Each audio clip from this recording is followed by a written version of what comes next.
Welcome to the stream. These noodles will pull on your heartstrings. And today we will continue pulling on Natlan's heartstrings. Not with the main story though. Off screen, while exploring, which I did a lot of. I got most of the teleport points, not all of them, while gathering upgrade materials for Kachina and Mualani.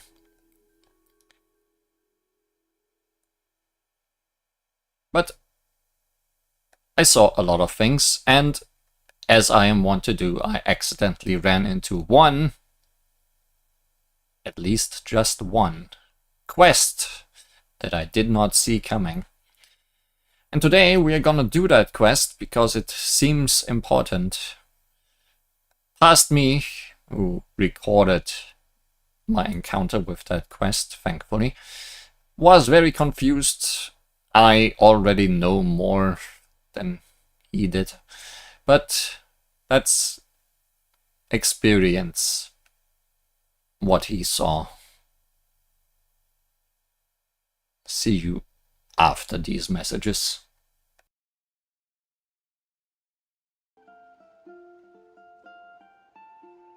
Ah, what an amazing view! And we can even see some Koholosaurus here and there. Hey, why don't we try get a picture with one or two of them in the wild? But what if they try to bite us? Well, they're so cute! They probably won't do that. Right? Right. Huh? What's happening over there?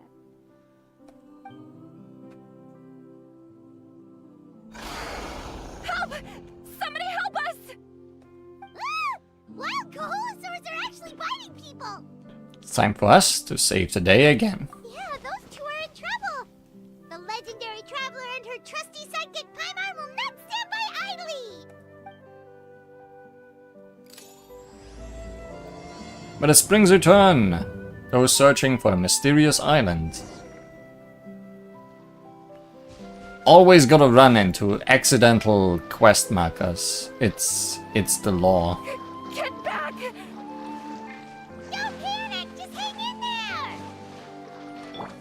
Finally! The storm's coming! Please help us! Watch out! Cha! Hiya! Watch out!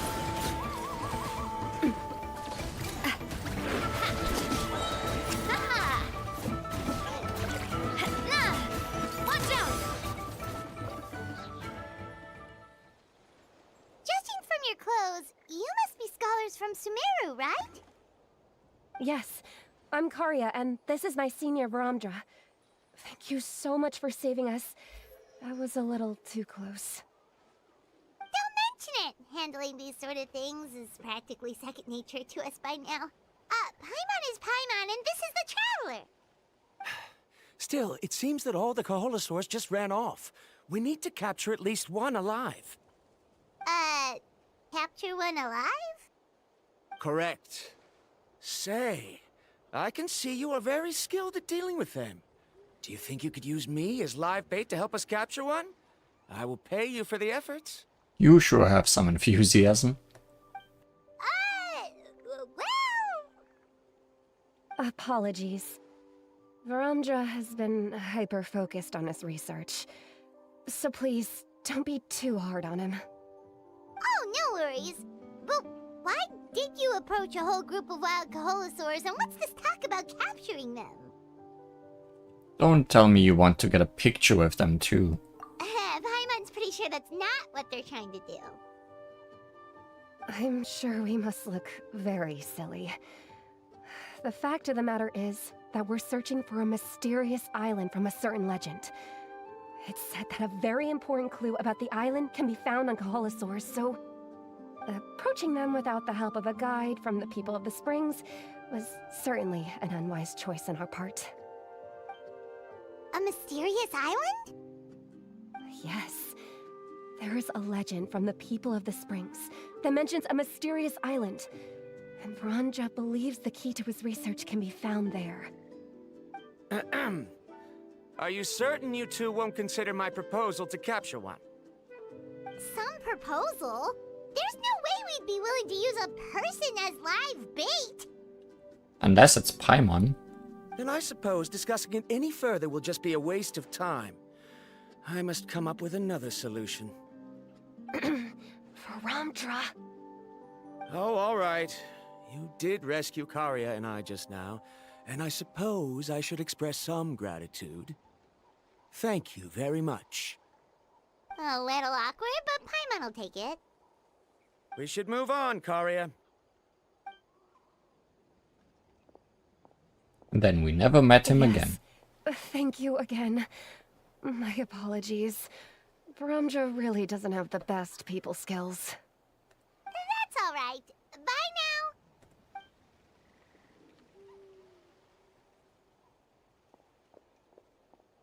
End of quest. You really don't see a pair of adventurers like those two every day. But anyway, Paimon's really curious about that mysterious island that lady just mentioned. Do you want to find the island too, Paimon? Yeah, who knows? There might be treasure! After all the amazing places we've explored during our adventures, finding some mysterious island should be a walk in the park for us. But we don't have any info about this island. Oh, you're right.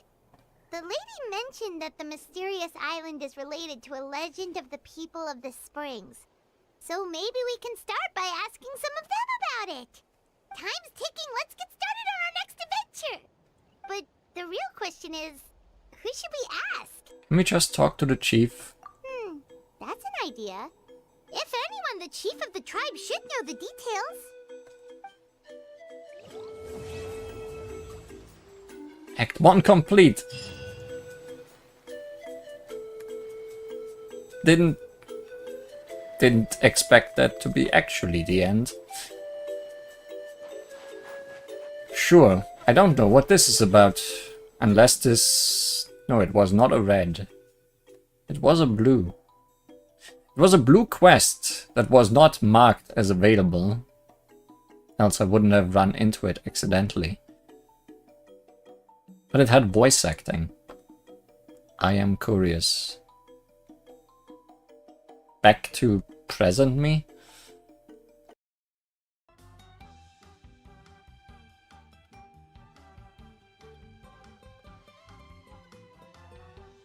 Yes, hello, present me here. Yeah, we were just around here. I think I was going towards this teleport point or doing something like that. And encountered that quest here, which was, as I just said, not marked. It is the start to the tribal quest, or tribal chronicles for the people of the springs, in fact. So somehow this doesn't start here where the red pointer is, but here where there was nothing. It's a bit awkward, but we know our next goal, which is to talk to the chieftain of this tribe. However, I also found out where the springs return. The tribal chronicles of the people of the springs is actually related to an event. It's not an event in itself, but if we do it within the next 13 days, aka today, we get some extra rewards for doing it, so yes. Since the people of the springs was first established, an ancient legend has circulated within the tribe.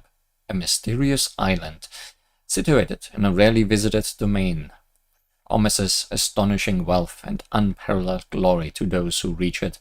Yet, however tempting it might sound, this bounty is far from easily attained. In all their history, only a handful have ever managed to reach this island. It is said that even the top guides from the people of the springs are unable to guarantee passage through all the trials that must first be passed. But naturally, for someone whose adventures have already taken them across 5 nations, the opportunity to take on such a challenge is too good to simply pass up. Yet, before you can embark on this journey, it seems that there is a condition that must be met. We accidentally did part 1, or act 1, which was very short. Those searching for the mysterious island. After rescuing the trapped travelers, you hear them tell of a legend from the people of the springs. The adventurer's unique curiosity this sparks drives you towards their tribe's dwelling. And to stay on focus, we can also turn on focused experience mode.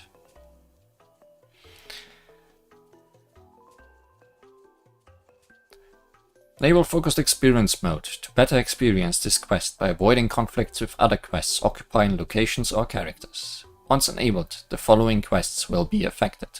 Black Stone under White Stone. Archon quest will be paused. Good, because I don't want to accidentally start the main story.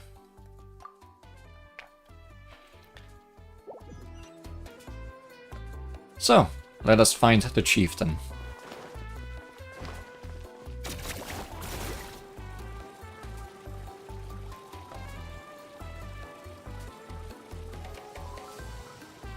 Bit of a long 12-minute intro to today's episode, but I feel it was necessary.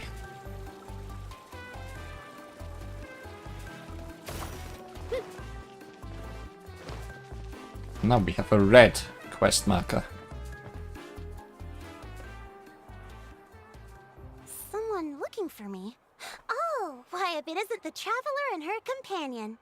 I do, however, enjoy that these tribal quests are voice acted. Would be nice if the world quests were also voice acted. The important ones, at least. So what brings you here? Do you need help with anything? We want to visit the mysterious island. The mysterious island, huh? Is there something wrong? But also I'm realizing with this mode that prevents other quests from interrupting, could I just favorite the Archon quest and then explore the whole world without fear of activating any quests? That's something to experiment with. I'm assuming you two are already aware that this island is related to a legend of my people. Yep. Yeah, but now that you mention it, we don't know anything about the actual legend yet. Then allow me to explain it to you two. It is said that the first chief of the people of the Springs was the most outstanding guide in all of Natlan. He discovered many deserted domains and found countless treasures. But to prove himself once more, he embarked on yet another journey in search of a legendary, mysterious island. He endured many hardships along the way, but he persevered and managed to reach the destination. The island emits a golden light where countless treasures are buried. But instead of claiming the treasures for himself, he left behind a trail of clues that lead to the island. Since then, many people from later generations have undertaken the challenge of finding the island. After all, to find the island is to find riches and glory. Oh, we like those. Oh, that makes sense. So could you tell us how to get to that island? Oh, Paimon gets it. This is like a big secret for the people of the spring, so you can't just tell anyone, right? On the contrary, it's quite the opposite. The legend and the clues needed to find the island are all already known to the public. Oh! Well, then what's the problem? Well, I'm willing to answer your question in exchange for a favor. What do you think? Oh, we are all favors all the time. Sure thing! But what do you need us to do? Then you have my thanks. Allow me to tell you some details. I'll be honest, there are some among the tribe who are of rather base character. Not long ago, I received a report that a few of them were working together to scam visitors. As the chief of the tribe, I was very ashamed to hear of this. It's really hard to believe that could happen. They are targeting tourists who wish to visit that island. According to my sources, They would trick tourists into believing they are trustworthy guides before luring the tourists into spending a fortune for the sake of reaching the island. They run a pretty sophisticated operation. They would always claim the scammed money is some kind of legal travel expenditure, so it's hard to use that to directly convict them. So, I was hoping to find someone who could approach them and pretend to get scammed. Doing so would allow us to gather the evidence required to bring them to justice. Oh, we are very good at getting scammed. The problem is, they would certainly recognize anyone associated with me, which is why I haven't been able to carry out the plan yet. Oh, Paimon understands now! We're the perfect bait because we're both tourists. Exactly! And as far as I know, you two are no pushovers. No matter what nefarious schemes they may come up with, you'll be perfectly capable of protecting yourselves, right? You betcha! If it's just a few scammers we're talking about, she'll take them all down! Wonderful! Then here, please take this. A pouch. Whoa, that's a lot of Mora! Did we already earn a bonus? No, we are gonna get scammed. There will be plenty of rewards if you manage to catch those scoundrels. This Mora, however, is for other purposes. I'm sure some spending will be required on your part before they lower their guard.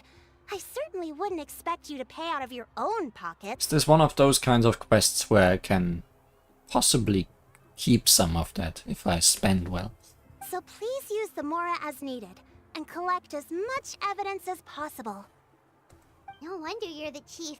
Seems like you've already thought of everything. Okay, we'll take it from here. I've marked the location of the scammers on your map. I'll leave the rest to you two. Good to know you know exactly where the scammers are. And who the scammers are.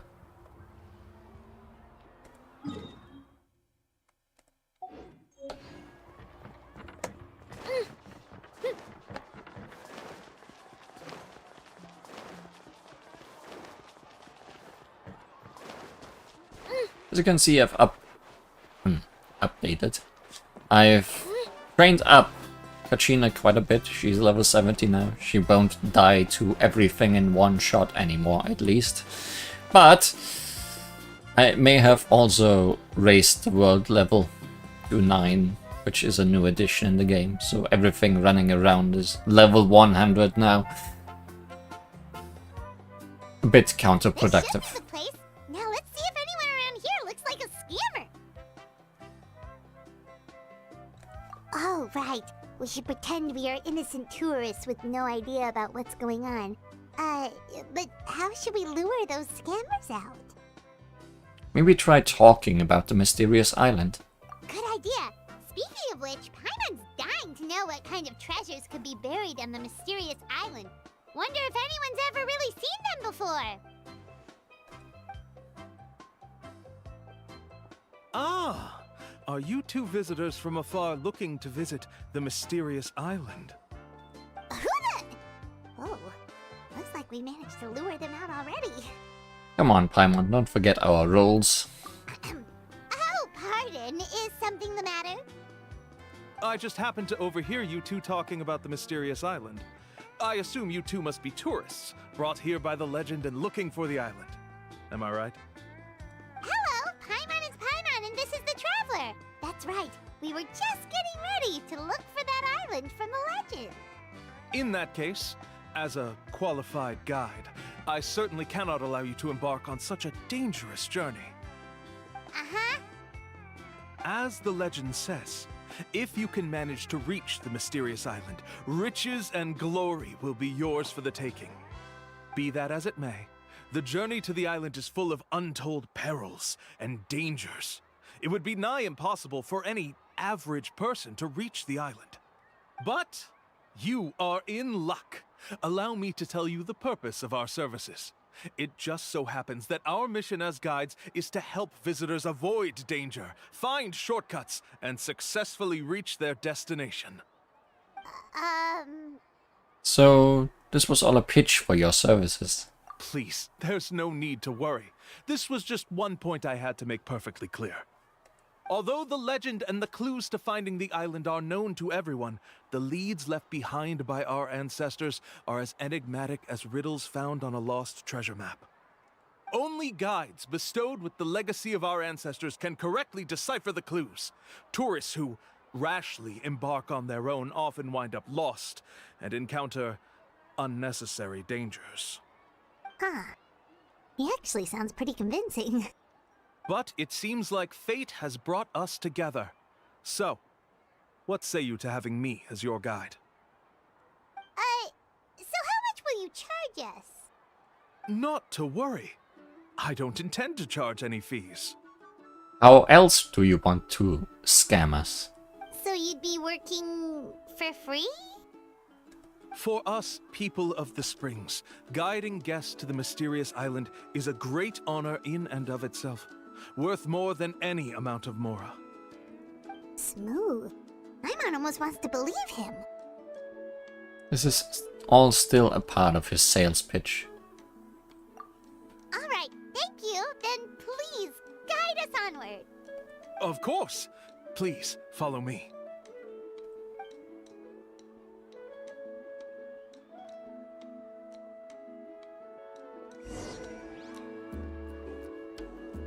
Follow the scammer guide. Hey, maybe we can believe him.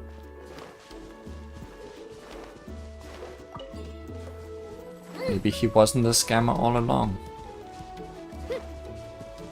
Why is your island away from the ocean?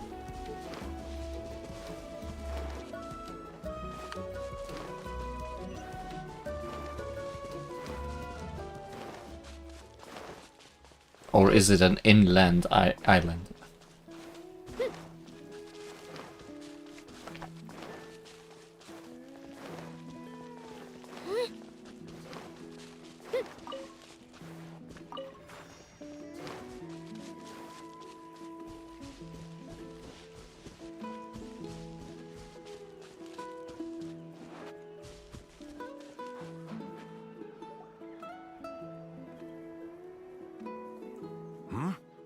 Are you two here to take pictures with the Koholosaurs? Oh. He does not take a fee, but he's bringing us to people that will take a fee. And then they probably share. Really? Can we? Ahem. Huh? Oh, you two must be here to seek insight from Atta, right? Atta? Insight? Shh, not so loud. Openly saying their name in such a manner will only cause them to loathe you. I apologize for not explaining earlier. As you can see, Atta is the elder Koholosaur. My senior here is responsible to serve. Atta is highly respected among the tribe and is far more knowledgeable than other Koholosaurs. They say that Atta has actually visited the mysterious island before. Therefore, we must rely on Atta's insight to know how to get there. Really? But how do we do that? Can a Koholosaurus elder talk? You need only slowly approach Atta. Once Atta has confirmed your scent, they will provide their wise insight. In the language of the Koholosaurs, of course. But no need to worry. The ability to interpret this language is one of the basic skills required of a guide from the people of the Springs. I can understand Atta's instructions and will lead you on the journey ahead. Does the island move, or why do you need to ask? Alright, then let's give it a try. That'll be 10,000 mora per person. Aha. In order for Atta to give us insight, they must recall their past, which can be extremely taxing for a Koholosaur. Costs to maintain their health can be quite high, you know. I'm sorry. Such expenses may arise in the process of finding our way, but as long as we reach the mysterious island, these costs will be quite trivial in the end.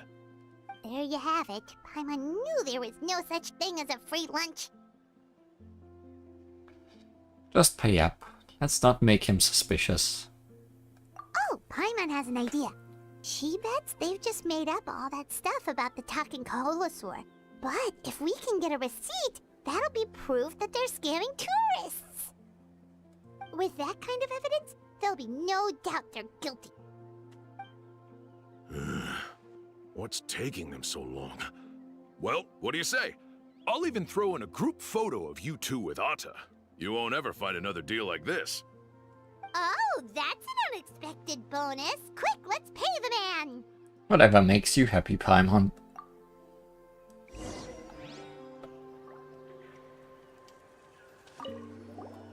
Remember, approach them slowly. You don't want to scare Atta. Don't worry. I will help interpret Atta's insights. Pay first, scared off later. It will run away, right? And that will be the insight. Like, I cannot go slower.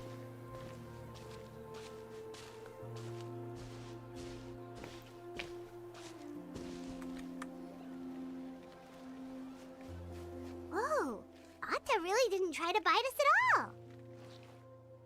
You can also pose now if you'd like a photo together. Okay.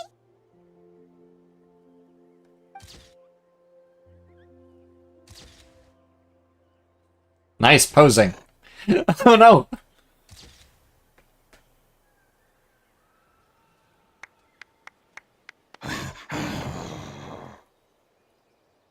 That makes a noise, but it's hard to tell the meaning. Did he do it in response to clapping?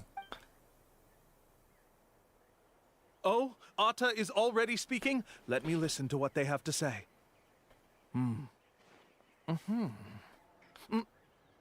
Oh, I see. Could you really get anything from that noise? Of course! Like I said, only a guide like me can understand their language. Let's follow Atta's instructions and proceed to the next area. Here's your group photo. I even packaged it up for free. Boy, you are so friendly. Any chance we could get a receipt for that? No problem at all. Here you go. Please, come with me. We still have a lot of the Chief's Mora to use. Why don't we keep up the act and gather some more evidence? Good idea. Paimon's curious what other tricks these scammers are using. Surely very funny ones. Oh, one clue after another. These guys huh? are going way too far. He keeps coming up with some far-fetched reasons to make us pay for everything. With all the evidence we have now, we could bring him straight to the chief and he'd definitely be convicted. But after handing over all that Mora, Paimon kinda wants to see if he'll actually take us to the island or not. It wouldn't hurt to get us some more evidence. Sorry to keep you waiting. After all the clues we've gathered, I've managed to find a shortcut to the island. Oh, alright, then let's get going!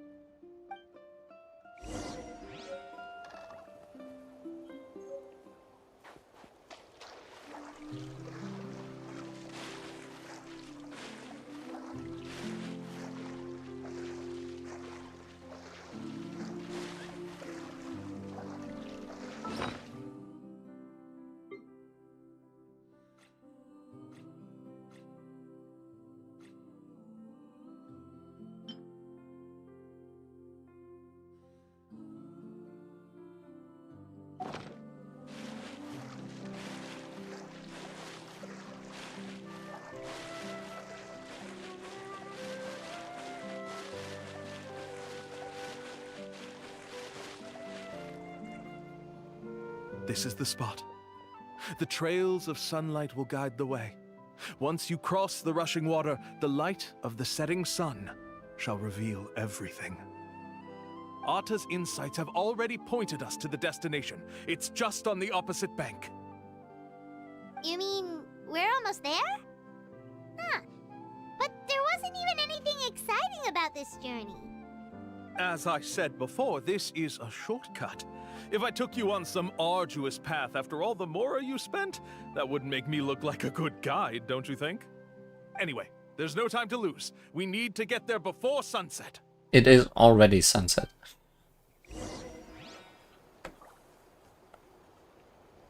Reach the mysterious island in the middle of nowhere.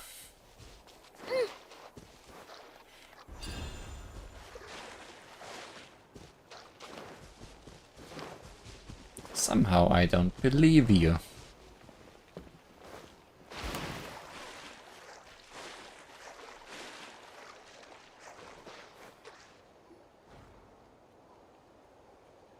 According to Atta's insights, this is the place. We're here. Great. You mean the mysterious island? Yes, I've led you to the island just as I promised, which means it's time for me to say goodbye. Hold on! Are you serious? This is supposed to be the island? Then what about the treasure? And look at these wooden signs and artificial lights! Even we can tell it's fake! All that stuff about treasure is just part of the legend. I didn't make any promises about what you'd find, and who says a mysterious island can't look like this? Huh. Since you seem to have dropped the act, then there's no need for us to continue either. We were commissioned by the chief of the people of the Springs to gather evidence of your scamming activities. With these receipts, your scamming days are over. You sure? Then what's written on those receipts? Oh no, did you never read them, Paimon? Huh. Let's see. Huh? Wait, all the writing has disappeared. Oh. I took you all this way just to buy enough time for the handwriting to disappear. Even if you were to go back to the people you paid, you'd only find that they were using fake names, making them impossible to track down. You want to report me for scamming tourists? Then be my guest. I'll just say that I'm being falsely accused. With that settled, I'll be going now. Now he's trying to get away! Let's go after him! I mean, we can always beat him up. We have beaten up enough random people.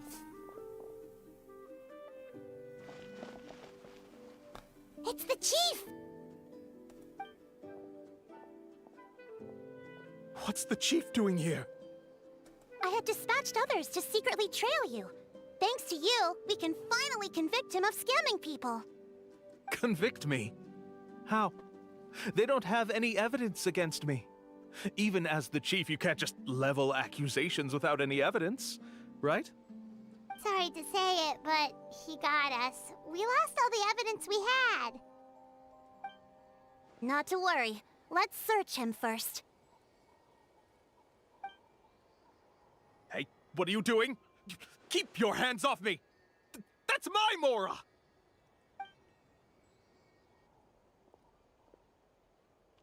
Yes, I see the mark. Looks like you already split the Mora before you let them here. What do you mean? The Mora that the Traveler and Paimon were using today were all provided by me. They all have a special mark on them. You... So, there must be an explanation why the Mora that should have been theirs ended up in your hands, right? There are no receipts to prove that any transactions took place, and you yourself just denied that there was a scam. So did you then take the Mora from them by force? Take Mora from others by force? Oh, that's an even more serious crime than scamming! You... All right.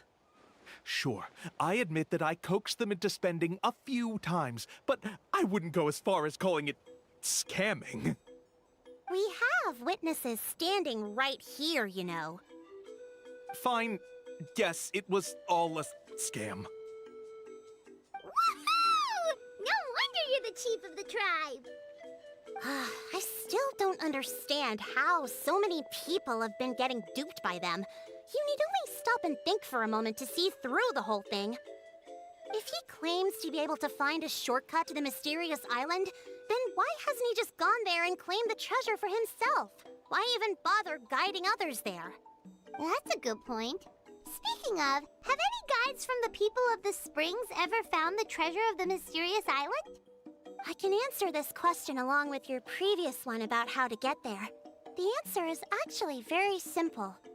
There is no shortcut to the island, and most people don't even meet the requirement to ever reach it. If you don't meet this single condition, then even guides from the people of the Springs, despite all of their abilities, will find it difficult to overcome the obstacles along the way. Which is exactly why, even though the clues to the mysterious island are open to the public, few have ever made it there. There's a requirement? What is it? Let me ask you something first. What do you think a real journey to the mysterious island should be like? Maybe the treasure is the people you meet along the way. It should probably involve overcoming a lot of hardships with your companions before witnessing some breathtaking sights, uncovering a really touching story, oh, and scoring some super cool treasure at the end. And therein lies the key point. Overcoming hardships with your companions. It's said that when the first chief set out to search for the island, the ones who accompanied him were not clients, nor tourists, but his closest friends. The legend also mentioned that only those willing to entrust their lives to one another will be able to reach the island together. Therefore, the requirement to reach the island is journeying with your closest friends, the kind of friends you would trust with your life. So that's the key. Gotta get our best friends from all other continents. From what I can see, you and Paimon are exactly those kinds of friends. The kind that would trust each other with anything. Oh, just the two of us? Okay, that also works. But, unfortunately, neither of you are experienced guides. And if you were to hire someone else, then I'm afraid you could probably never place your lives in the hands of someone you met on a pure monetary basis. I feel like telling Paimon she's not an experienced guide is a bit of a blow. I mean, she is not a guide of this place, but she has been guiding us everywhere, even if she hasn't been there yet. That's true. But don't feel discouraged. I believe that this beautiful land that I call my home will not disappoint you. We also did befriend a guide. Whether it's remote islands or ancient ruins, I'm sure they can also provide you with plenty of exciting adventures. But I'm not sure if we can take Mualani into this tribal quest. And let me tell you a secret. The elders once told me that beneath these very ruins lies a way to reach the sky! Yeah, thanks for that. But knowing us, we don't give up so easily even when a place is supposedly impossible. Wait, is the island in the sky? Did you just tell us the most important clue? Also, I did not see those ruins before. Oh, I can understand. I won't stop you if you're still interested in finding the island. I just recommend finding a guide first who you could trust with your lives. A guide we could trust with our lives? Oh, who knows when we'll meet someone like that around here? Maybe it won't take as long as you think. Yeah, Paimon has a good feeling about this. Then let's go check out some of the other places first. It appears you've already made up your minds. Then I'll be taking my leave. My assistants will pay you for all your help. Thanks again. Okay, bye-bye! And that was Act 2. And yeah, I feel like we got some very important clues. And also ruins.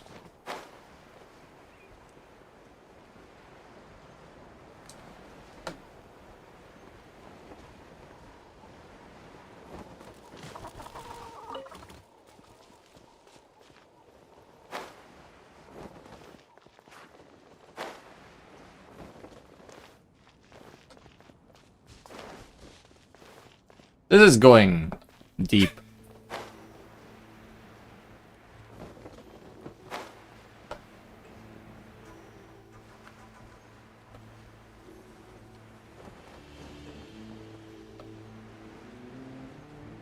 Oh, there's a different quest down here though.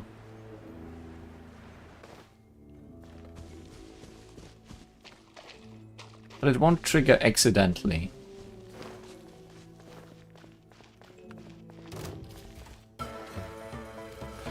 Where do we need to go? For Act 3. Maybe we'll come back here after that. Journey to the mysterious island. Ancient legend circulates among the people of the springs that has attracted countless tourists before finally coming to your attention. Few details. Oh, but we need to do the next part of the Archon quest first, before we can do that. I see, it is all interwoven. Well, in that case, we can do this quest instead.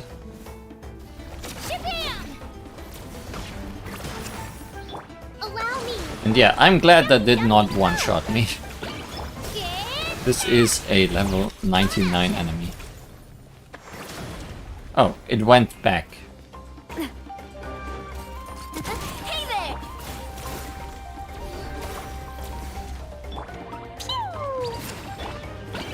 Hold the line! Watch out! Fire! Well, with rocks.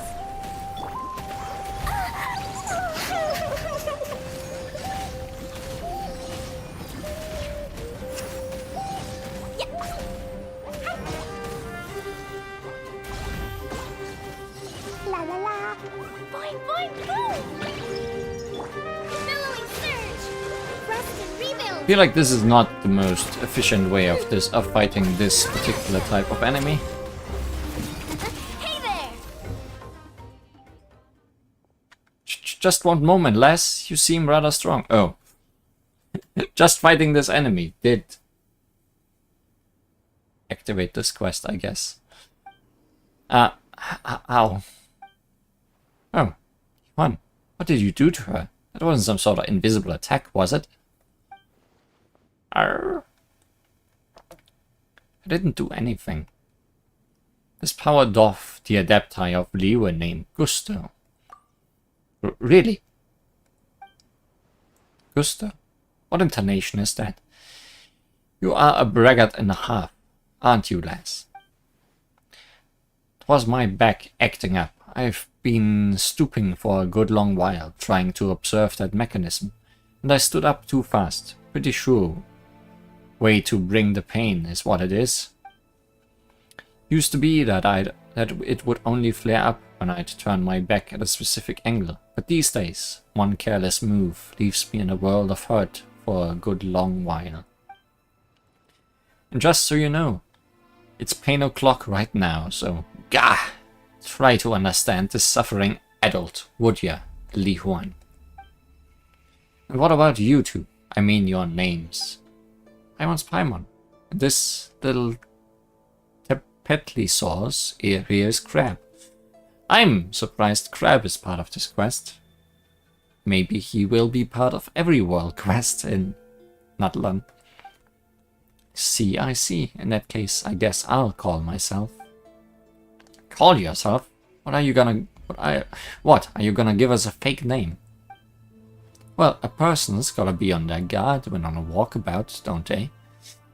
Bah, and here I was going to give you my love rival's name. A young one she is, and energetic too, and worst of all, she's got a healthy back. But forget it, it would be unfriendly competition.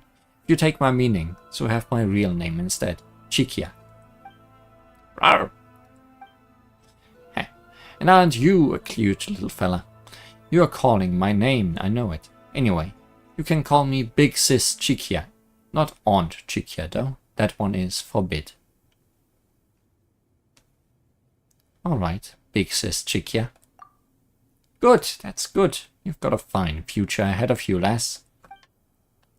Then, Big Sis Chikia, why did you call out to us again? And isn't that a million more question? What would a person be aiming to do amidst naught but the ruins? Why don't you answer, Li Huan, my lass? Spoiling for a pleasant encounter. Well now, Were you my type, I'd call that a good answer. Too bad for you, Big Sis here prefers the strapping sword. Either way, minus 10 points for getting it wrong. What I am doing is treasure hunting. Wow, treasure! There you go, Paimon, spared you the effort. Seriously? What are you? Some serial line thief? And Paimon's gonna say it anyway. Wow, treasure!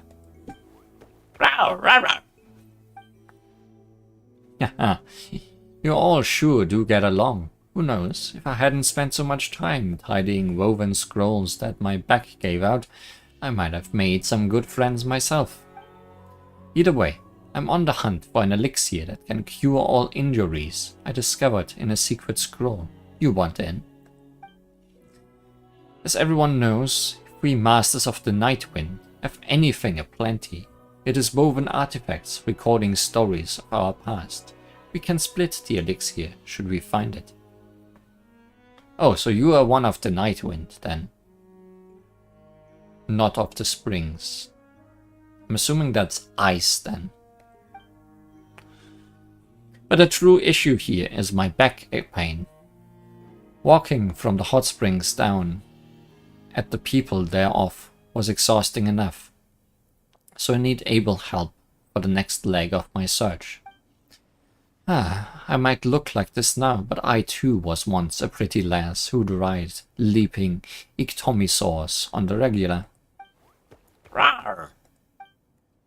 I see you are interested in that treasure, eh, Crab? That curiosity will be the root of future success, you know. Rawr! An elixir that can cure all injuries. That sounds amazing. Let's go check it out then. Those unmoved by treasure can barely be called human. Why, even the coldest-blooded Saurian gets fired up when they hear the word. Rawr! Exactly. Look at the pictures on these walls. We've come to the right place. Now, according to the ancient scrolls, we need to continue onward. I hope you're not another scammer. Let's get moving. Not too fast though. Gotta have some care for the wounded. And by wounded, I mean me. Tale of Dreams, plucked from fire. I guess we have started a thing.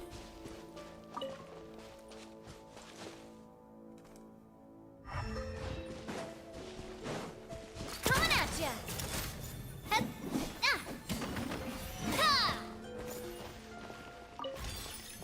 Found a treasure.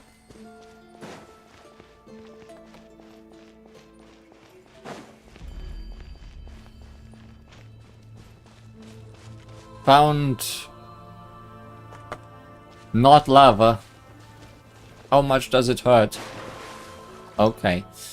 Liquid phlogiston. Phlogiston in a state resembling liquid. It is still phlogiston and thus contains high thermal energy, making it dangerous. To fall into it is to face swift death. However, Coholasaurus and some people of the springs have a grasp of techniques that will let them traverse these waters for a short time. How quickly does it kill me? Very, very, very quickly.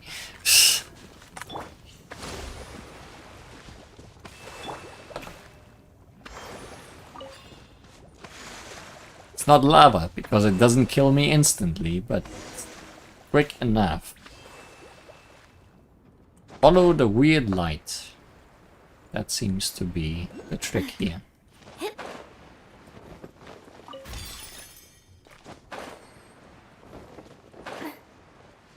Oh, it's getting hotter as we go. Is this elixir really inside? Well, if you want to be precise, the elixir isn't within, but a method by which the treasure. You'll know when we get there. First, we need to find the door. Well, fire slimes are definitely at home here. Right here! Throwing down! Coming at ya! Ha! Ah! Allow me!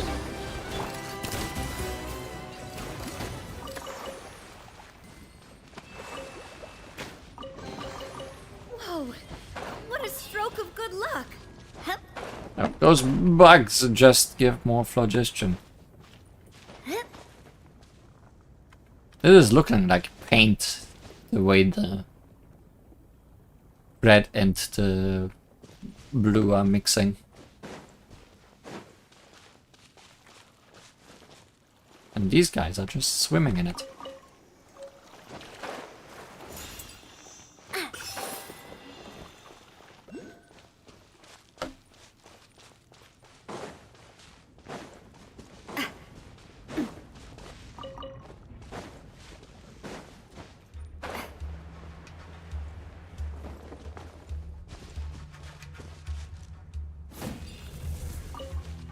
Lots of interesting flowers. There was also something back here. Or is it up? No, it's further down. Not up. Right. Is what the icon is telling me with the arrow. It's not like I can go behind the waterfall, right? Mm-hmm. Surely not. Maybe we will loop around. Definitely wants me to go inside though.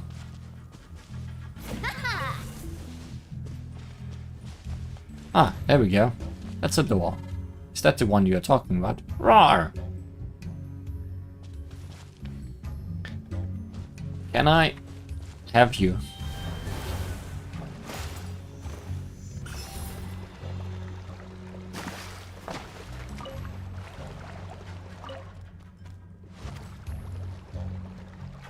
Well, the penguins also seem to not care about the heat. Wait, can you go up waterfalls? Doesn't... Can you get stuck in a waterfall? The answer to that is yes. This is a piece of art.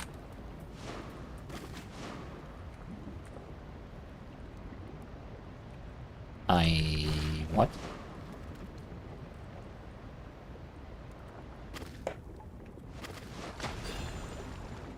I'm surprised I got out of that.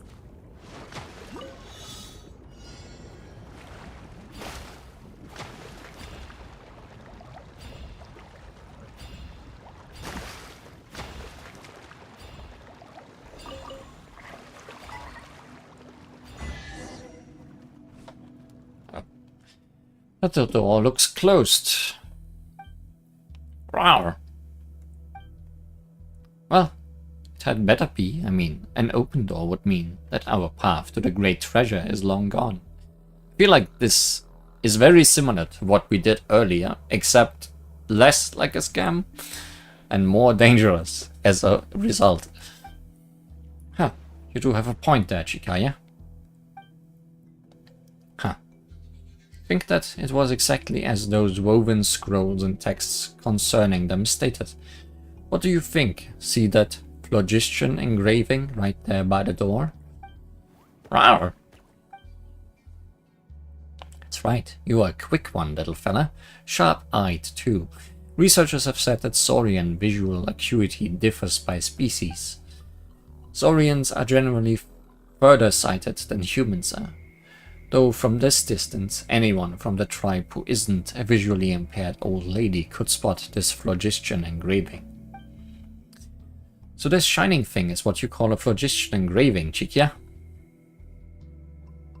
Oh, a phlogiston engraving. That's right. Totally. Your acting could use some work, although I'm not sure what sort of training could help you.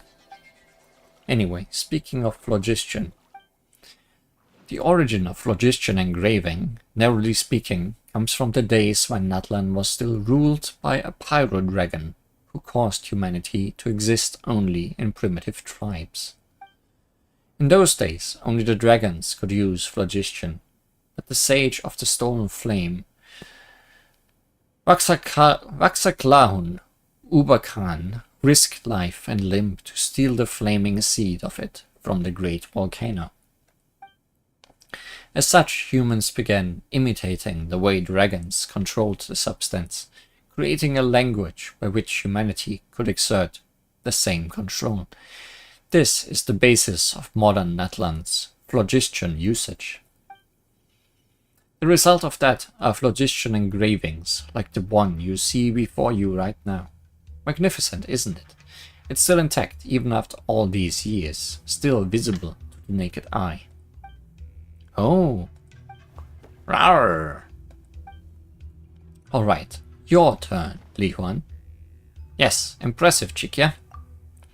I know, right? That's why I took up the phlogiston usage tutor job, desired by few in the tribe. The compliments are just sublime.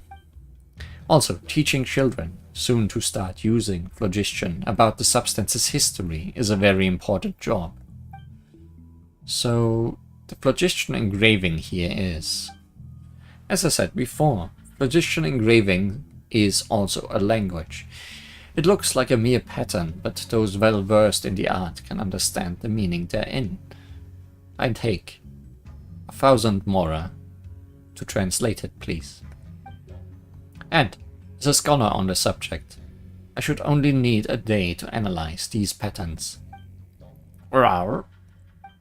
Wait, you're gonna take a whole day? Yeah, what about it? Now that pattern looks flat, sure, but every last hook and turn can redefine the meaning behind the phlogiston flow within. Wow, that's super complicated. Yep, phlogiston engraving scholarship is a most masterful field of study. So, what if you just read the meaning directly using phlogiston? Directly, well, you could certainly do that, but the meaning could contain some discrepancy. Wait, you can use phlogiston, but you're an outlander, aren't you? Well, I could do it the moment I arrived in Natlan. Really? I never knew that could happen. How could that? I mean, what a rarity. Quite expected of you, I suppose. Anyway, this is a good opportunity to try to sense the phlogiston for yourself.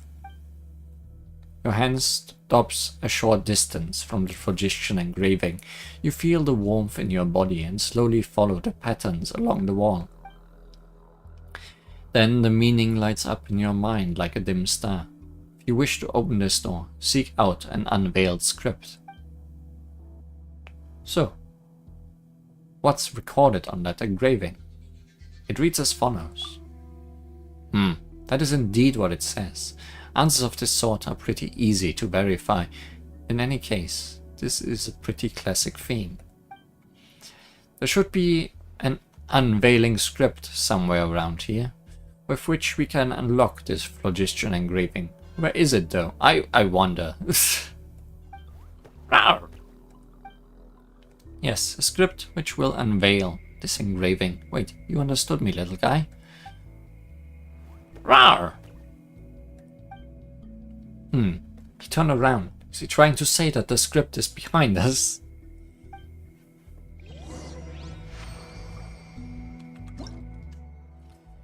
Phlogiston engravings and unveiling scripts. The ancient people of Natlan used phlogiston engraving as riddles through which the manipulation of phlogiston might be learned. Finding the correct answer or the unveiling scripts and fitting them to the engraving which serves as the question will allow all things to be illuminated. Find the script and use the Koholasaurus's Aqua Dash or the people of the Spring's Sprint to split the script's power off. Oh yeah, also treasure. We did that. We got that. Please don't be angry at me. Oh, this must be the unveiling script. Come on. Roar! What's up, crab?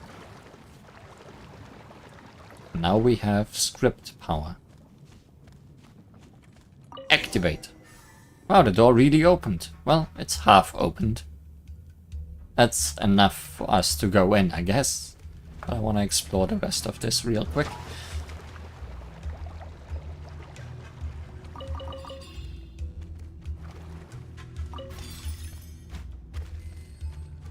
There isn't really much more. I mean, there is that one thing I couldn't pick up. or couldn't find to pick up. But doesn't seem to be here. Seems to be further below somehow. I guess I shouldn't worry about it. We are going further below as far as I can tell. Just don't get stuck into any more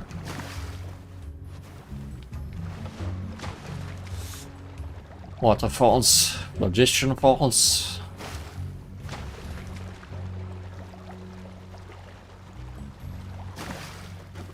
Also, is this here so we can't... No, we can't take him with us.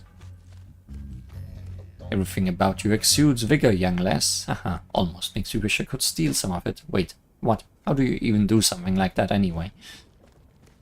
There's even teleport points down here. How big is this down here?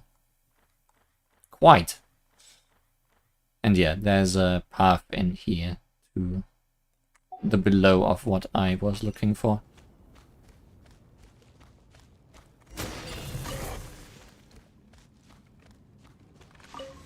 Ah, there we go. A spirit door in the spirit way, simmering on the edge.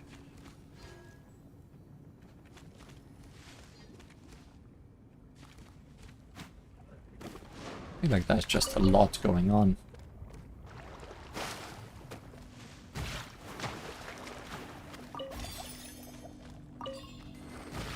This looks breakable, but no, I guess it's not.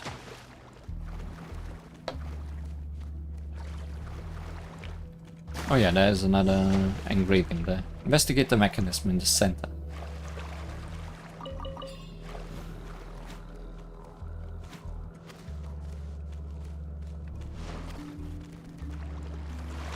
Almost got waterfalled again. That mechanism. I was just about to say that this place was getting hotter the deeper in we got, but she sure didn't expect this whole place to be filled with lava. Careful, Crab. If you slip, that might just be the end of you. It's not lava, though. Roar. Huh, now that you mention it, gloaty little Paimon's the safest here. That's just one of the reasons Paimon's awesome, you know. They say that those whose heads get too big wind up floating away. Paimon's always floating anyway, but that didn't sound like a compliment. Arr. You are a real bright spark, Paimon, you know that? That didn't sound like a compliment either, Chikia. Anyway, never mind all that. This is the thing we were looking for, right? It just looks like a clay ring with phlogiston patterns on it. Do you think this one's valuable by any chance? Very much so. In fact, it's probably worth a large sum of mora, but its real worth lies in its ability to open the path to the upper sanctum. Hanan Patra. You've seen the islands floating in the sky, haven't you? Oh yeah, that's why we came down here. You mean the ones above the lake? That's right. We call those the upper sanctum, due to their inaccessibility by either humans or saurians. They say that the legendary elixir that heals all wounds can be found there, in fact. For people like us who are constantly in conflict, this is a pure land of peace, a utopia created by the very first humans to use phlogiston. And now it's time for a question, class. What was the name of that sage who, in the past, stole the flaming seed of phlogiston? Crab? Oh, its name was Crab. Very enthusiastic, but I don't think I heard you right. Alright now then. Your turn, Les. What's your answer? Is there a Yes, there is a difference. There's a very small difference with an E or U, and you expect me to remember. I think it was Hun. Very good! You memorized it after hearing it only once, did you? I see great things in your future. I do. Anyway, we usually call him the Sage of the Stone Flame, which is far easier. Some also call him a madman or lunatic, but I'd call those compliments as well. He did do some very impressive things regardless, after all. He stole the flaming phlogiston seeds from the giant dragon and created the upper sanctum using that power, before teaching it to everyone in the tribes. This is also, or so the ancient scrolls say, where the humans first began practicing with phlogiston. And this special spirit door is a sort of trial. Activating this door will grant you access to the spirit way that leads to the upper sanctum. Rawr! Well, I don't know what you are saying. Yes, that's where the treasure is. Legend has it that it is a gift by the sage to those who pass the trial. Rawr, rawr. Haha, so that's the story. What's the trial like then? Let me have a look. Nah, it's fine. I've seen that phlogiston engraving on the spirit door enough times to see it into my memory. If you wish to open this path, seek free unveiling scripts. That's right, pretty much the same as before. We just need to find free scripts this time. And you would have needed a day on the previous one, even though it said almost the same thing. Maybe you are scamming us. I mean, drawing info directly from phlogiston is impressive, but I'd personally put more stock in my graphic language comparisons. It seems like the spirit door already has an unveiling script embedded into it, see? A third of it has already been lit up. So we just need to find 2 more. My back's aching again. I'll wait for you here while you find those unveiling scripts, alright? This place is very dangerous, so keep your eyes peeled, lass. Unveiling script, where are you? Come on, Crab, you help out too. Rawr.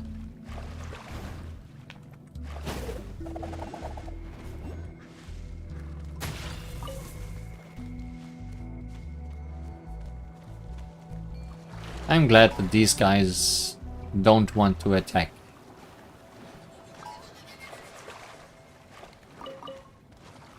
If you are one of them. Oh hey, music. Music very well hidden away. So I'll call it luck that I found it.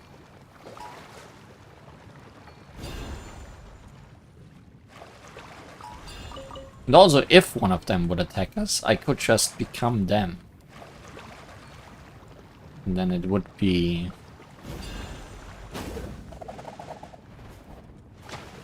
Can I make that jump?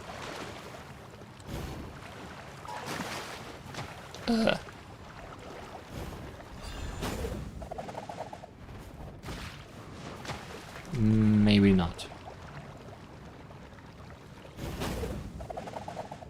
Like this I can.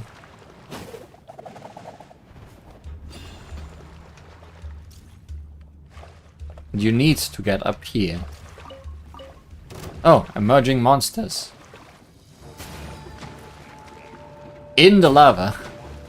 Or in the phlogiston. Can I get out?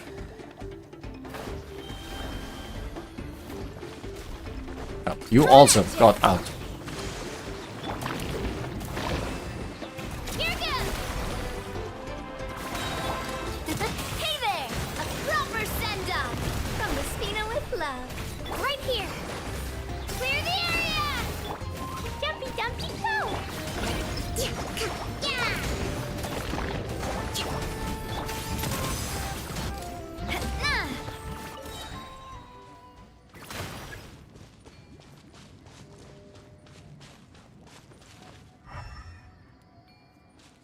And this means there's one of those not Sealies around. That needs to be led here. Oh, it's right up there.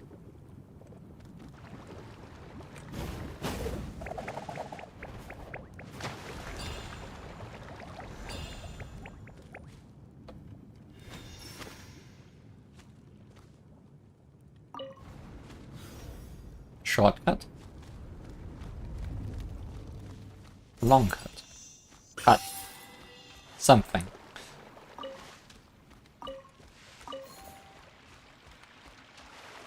I found something. Fudge.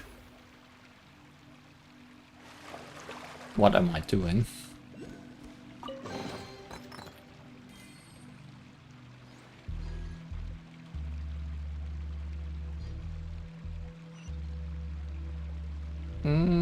Finishing more paintings, I guess.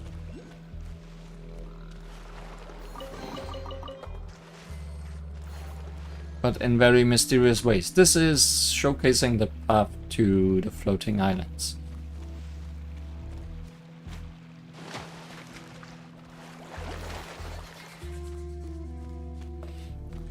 Also, there's another, another Pyro-Oculus around. And there's the other script. One thing after the other.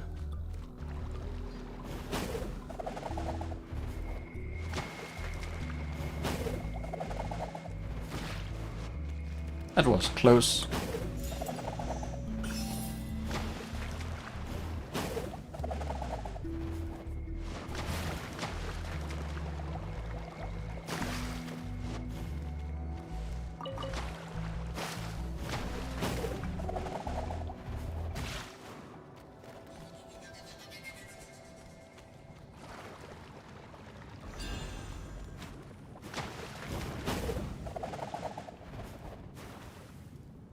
This summoning enemies again. I guess that might be an enemy. Ow. Something.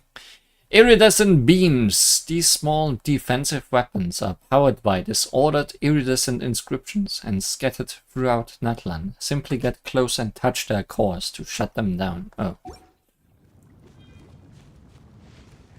I got that one.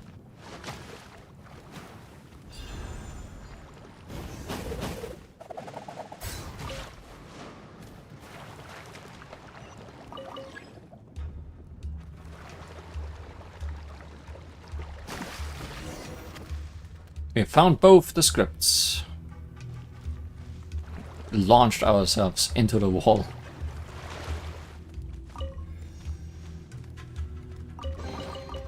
So much treasure around.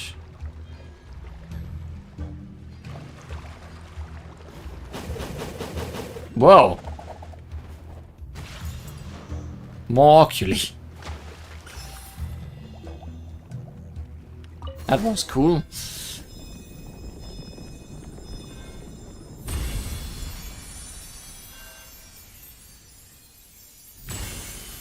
And we unlock the path to the sky.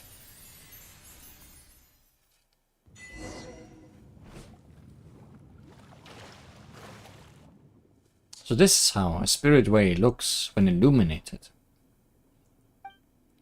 The ancient woven scroll said that when the dim path lights up, it will be like a bonfire being roused once more into a blaze, and they weren't exaggerating. Alright, you're back at last. You alright over there, Paimon? Yeah, Paimon's fine. And you, Crab? Rawr! We're still not getting you there, but it seems you are uninjured too. And finally, Li Huan. I knew you'd be fine, lass. You've got a bright future ahead of you after all. Some concern would have been nice all the same. That would be unnecessary. The only thing you need is the trust of others, and you should be proud of that. Seriously though, this place is frighteningly full of liquid phlogiston. I was concerned for a moment that you would not come back. Couldn't have returned on my own power with this bad back after all.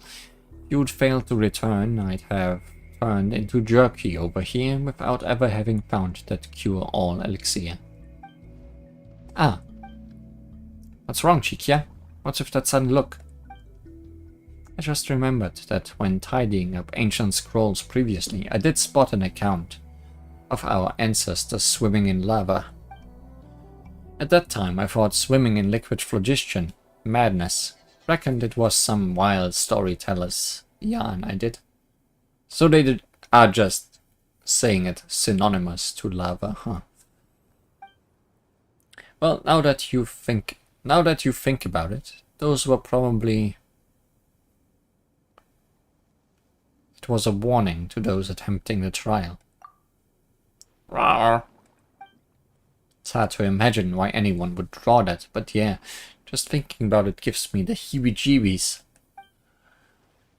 No wonder my friend gave me a pained look, like one looking at some emotionally warped humanoid monsters when I told that story as a joke. We drifted apart thereafter. That was one of my only friends, you know. Anyway, never mind. Let's head back to the tribe and talk there instead. This whole friends business should start looking up once the Sage of the Stone Flames gift returns with us in glory. And what's that gift supposed to be? Power of hypnosis? No, but Mora and dreams of success are effective, if dirty substitutes. Anyway, for the sake of friendship, actually screw that. We're doing this for the gift, for ourselves, and for selfish reasons anyway. Because we deserve it all and more. Let's rock. Still, this is the first time I'm riding a Spiritway. You'll dodge if I end up vomiting, won't you? Rawr. Alright, don't worry. I'm just kidding. She says that. But she's not convincing.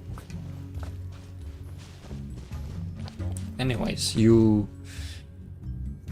de-dinosaured me. But I need to be dinosaured to be riding that. And I cannot just be a bird. I don't like that we take on a diving motion whenever we want to jump over logicians.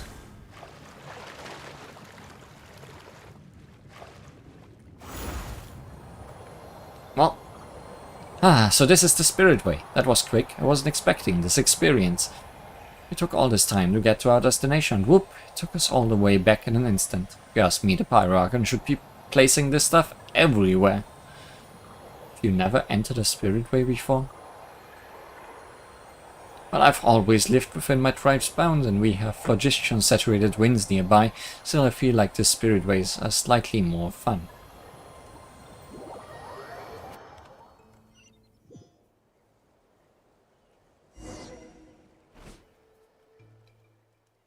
It's expected. The spirit door below is connected to the one in these ruins, such that the passage may extend into the skies. The woven scrolls record rightly. I'm so proud of myself for believing in them. Rawr! Yes, and you are awesome for cooperating with me, Crab. What an adorable little fellow you are. How would you like to jump ship over to me, 3 square meals of 1 grain fruit guaranteed. 1 for each meal is kinda sad, let's be real. Now don't you go looking down on the grain fruit. It's a real hit amongst Saurians, and it's healthy for them too. I'll take that as a no then. To be so close, I'm getting a little envious. We were around when Crab first opened his eyes. You didn't have a chance to start with. That's so. That close, huh? That might make for a very painful goodbye, if that time should come though. Alright, we're about to reach the upper sanctum, but let me take 5 real quick.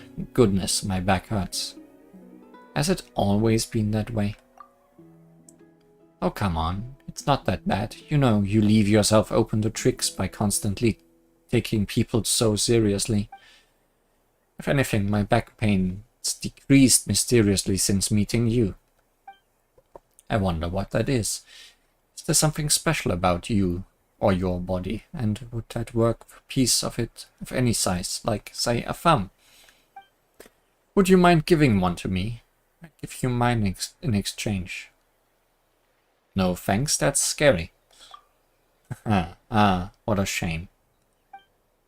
Excuse you, it would be weirder if anyone agreed to that. She is a very weird person. Alright, just a bit longer. The pain in the back should subside, and then we can head to the upper sanctum together.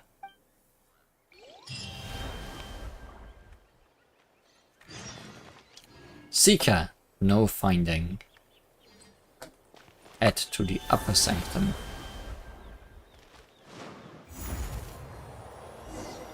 Up we go. I'm pretty happy with how things have gone, actually. I wish I thought I'd just about make it to the entrance below. It was all thanks to you, lass. Rawr. What do you mean by sneaking out? So here's the thing. I left without telling my friends and family. Oh, didn't I tell you before? Wait a sec. Isn't that running away from home?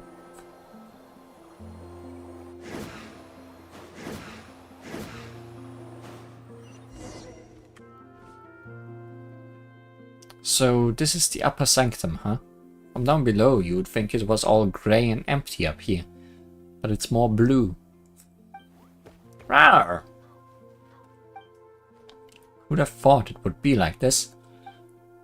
Indeed, it is said that the floating matter here is held together by the power of phlogiston, itself a highly vigorous energy source. It's a strange phenomenon. That's the best way to understand it for now. This also explains not only why grass and flowers grow above it, but also how it warms cooled earth anew and ignites a conflagration of souls in the darkness. This is the phlogiston, won for us by the Sage of the Storm Flame, snatched from the very claws of the giant dragon. And speaking of which, that reminds me, when some people in the tribe lay eyes upon the upper sanctum, they have the nerve to doubt that a mere human could create such floating islands through the power of phlogiston, thus concluding that the Sage of the Storm Flame must have been a kind of dragon too. Rawr. People are free to think what they want. I understand that changing the way other people think about the world can be nigh on impossible, but why? It doesn't drive me up a wall. Just because they couldn't do it themselves, they insist that anyone who could must have been superhuman. I'd rather not hang around with people who have such a losing mentality. Anyway, what about the treasure and the elixir? Given that's what we've come for, it doesn't look like there's much for us here. Rawr. You didn't actually think this was going to be that simple, did you? We are being put to the test by the mad Sage of the Storm Flame, after all. If the ancient scrolls are right, we must find some mechanism to activate, complete the final trial, and then reach the center of the upper sanctum. But I have no more idea than you as to what this so-called center is supposed to look like. Thinking back, I'm sure the images of the floating islands I've seen before were a bit different from what we are seeing now. But it's possible that, as I've aged, even my memory, which I was once so proud of, is becoming unreliable. Anyway, seeing as we've come this far, let's rely on our intuition instead. So, how are we going to activate these mechanisms? You should be able to activate them using phlogiston, just like with phlogiston engraving. That's what's shown in the scrolls anyhow. Apparently the phlogiston chiseliffs all over Natlan were based on the mechanism here, making these mechanisms incredible relics in and of themselves. Well, lads, you've shown great promise so far. Time you went and gave it a try, Head to the next floating island. Well, we were looking for a mysterious island. I'm not sure if there can be anything more mysterious than what we've just found, but... Hey, there's more... of these gills around, which are used for Mualani's upgrading. This animal friend cannot fly. Yes, spray feather gill. Something Mualani needs. So it's good to know that there's more places to find them. There's treasure up there. And birds here.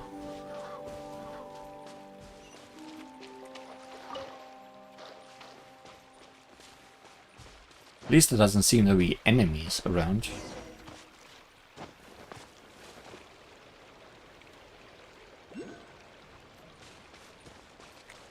That's odd. What are these iridescent inscriptions?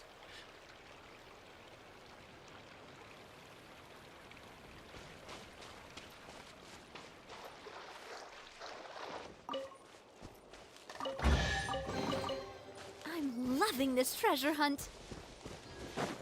Oh, more of these weird things. It disappeared after you touched it. Those that would receive the flame go to the monument where it resides. Uh-huh.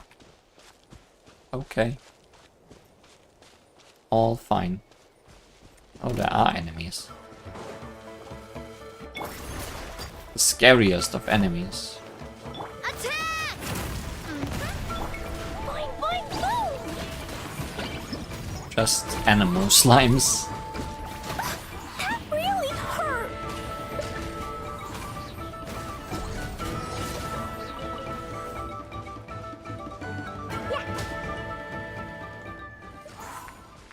Killing them did nothing much.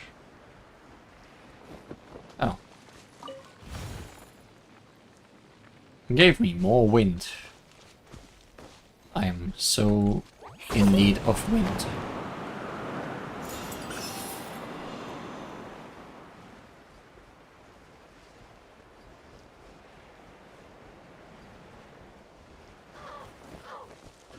Treasure.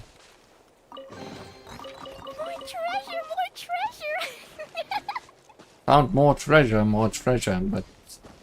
Oh. The real way is the other direction.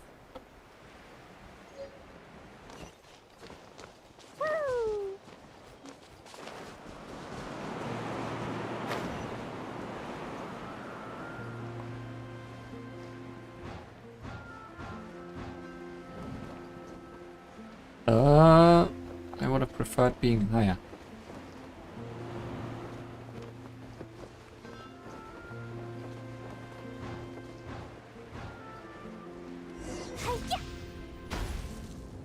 What are these iridescent inscriptions doing here? That looks like a goal. Also, we are high up.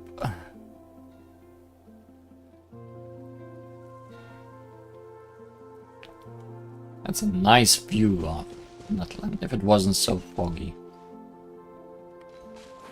Whoa, don't fall off. Do remember you are real high up.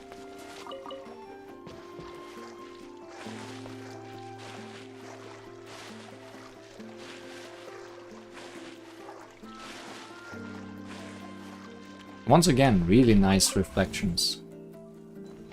Did they add those for Natlan, or did I just not realize them previously? Like water graphics. Seemed like something they would have added with Fontaine. And not Natlan. Gone again. Rawr! Those that would receive the flame complete the trail and head to the floating island. What do you insist is a trial? Also, we are not that high up compared to over there where I have been before.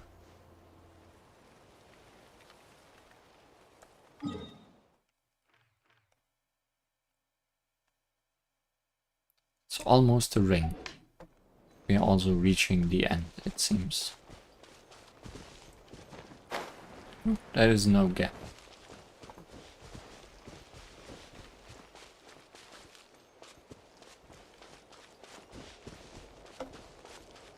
Fancy rock.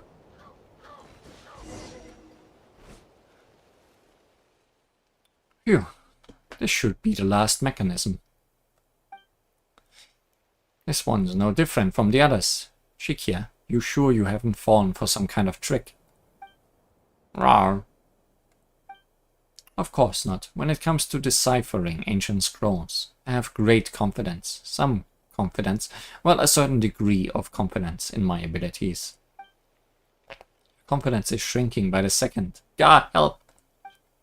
Anyway, I'm fairly sure this is the last mechanism. If I remember rightly, it should be larger and more complete. Floating islands. Young lass, irrespective of the great promise you've shown, no one will understand you unless you speak in full sentence. Won't they drop down if we deactivate this or something? As for whether the treasure is real and the elixir really exists, well, you'll only know once you've given it a try. Rawr. If it doesn't work this time, it will work next time. And if not here, then somewhere else. As long as you stay in the game, a miracle's bound to happen sooner or later. Your optimism truly knows no bounds. I'll take that as a compliment. Rawr! See? Crab's excited too. Come on then, Li Huan. Use phlogiston to activate the mechanism. Commence trial, you say? What trial? Oh! Also, volcano. Did we notice that before? Definitely noticed it now. Just erupted, now it's just smoking.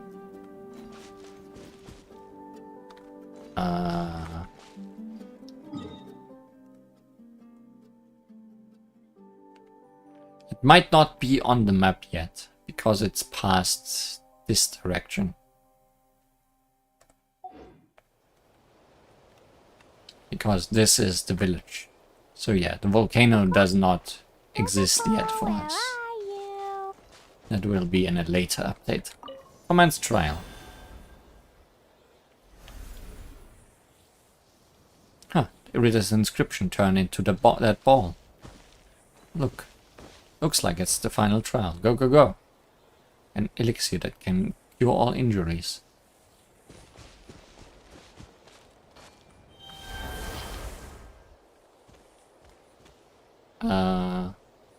Choices?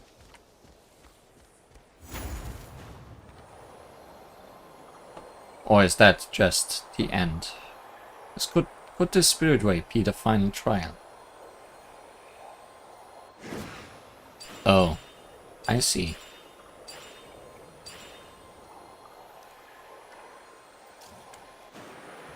I see!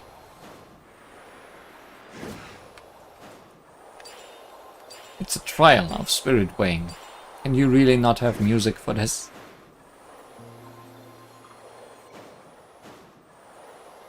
What am I doing? Am I playing Sonic the Hedgehog? At least some music.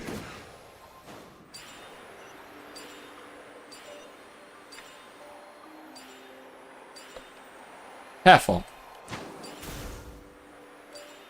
Ah.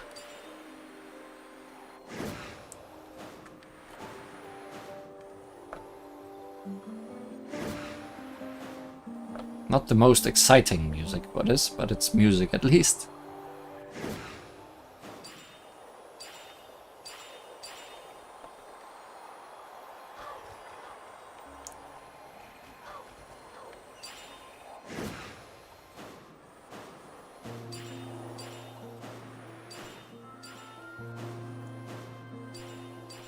I'm glad this isn't a very precise science, as far as I can tell.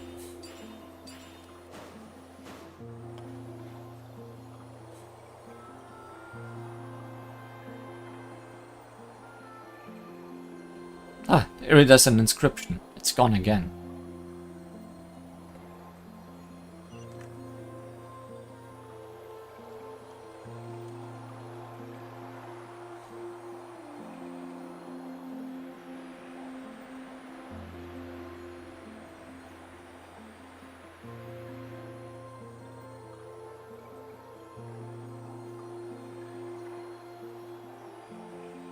Rawr, rawr.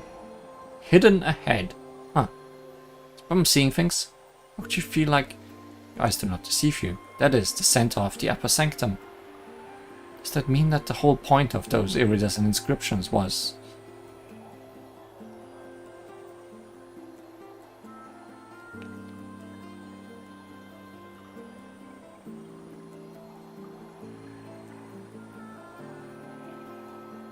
Well, if that isn't a hidden island, then I don't know what is.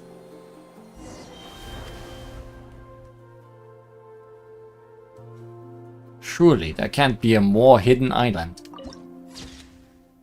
Plain of pure desolation. That's a name. Also, those are enemies, I can tell.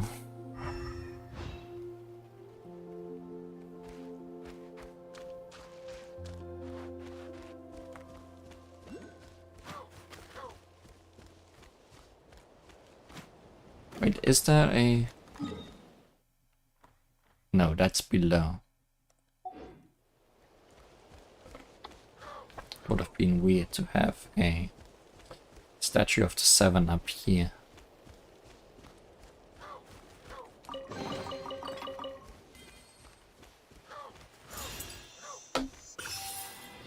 I'm gonna have to fight these guys, I know it.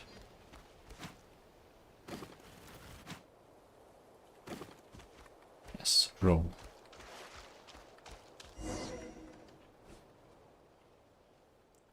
Well, I never. A hidden island in the center of the upper sanctum. And there I was, wondering why it looked so different from what I saw in the pictures. So my memory is fine after all. I wouldn't be in charge of looking after all those ancient woven scrolls if it wasn't, But apart from that even larger rock in the middle, there's nothing else here. Or could this giant rock itself be the sage's legendary gift? Rawr! At this point, I'm genuinely stumped. In all the scrolls I've seen, when the heroes pass the trial and reach this place, they should sense the spirit of the Sage of the Stolen Flame. As long as you've reached this place by passing the trial, you're supposed to feel as if you are being called somehow. But I have no idea what that means in practice. I was under the impression that I'd be able to work that out once I got here. That I could... looks like that was wishful thinking. Stretch out your hand, chosen of reach out to me. This is the final trial. With this light up the temple within you. Then... do you know what it means? Rawr! Rawr! You saw something. You saw something? Gracious me, so the one worthy of the gift was you after all, young lass. Huh, I didn't see anything either. Weird. I saw a golden pattern. Rawr, rawr! Golden pattern, you mean the same one you saw the first time you met Crab? Wait, I thought you were just seeing things back then. Rawr, rawr! Crap. Telling Paimon to look up is no use. She can't see it, but seeing as you've said it's there. The tone sounds familiar too. It's definitely the same person that left that golden pattern before. So maybe the one that left it behind was the Sage of the Stolen Flame. What? What? You mean to say that you've previously been given a sign by the Sage of the Stolen Flame? I said you had a bright future ahead of you, lass, and what lies before you now but a future oh so radiant. I knew you showed great promise. I wouldn't have taken a shine to you otherwise. So, have you figured out how to receive the gift? Rawr! Yes, I just have to reach out towards the giant stone tablet. Roar! Guardian Avatar of Lava, Summoned Avatar of Lava, and Awakened Avatar of Lava. Much lava. Watch out for their fists!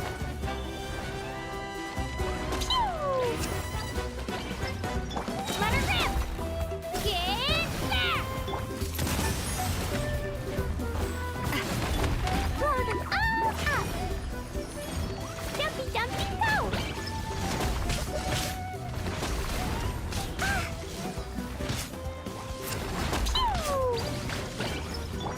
Hold the line! Attack! That's the way. Watch out! I'm glad you're all pretty much in one clump. Turret, bring refuge! So most attacks are hitting you all at once.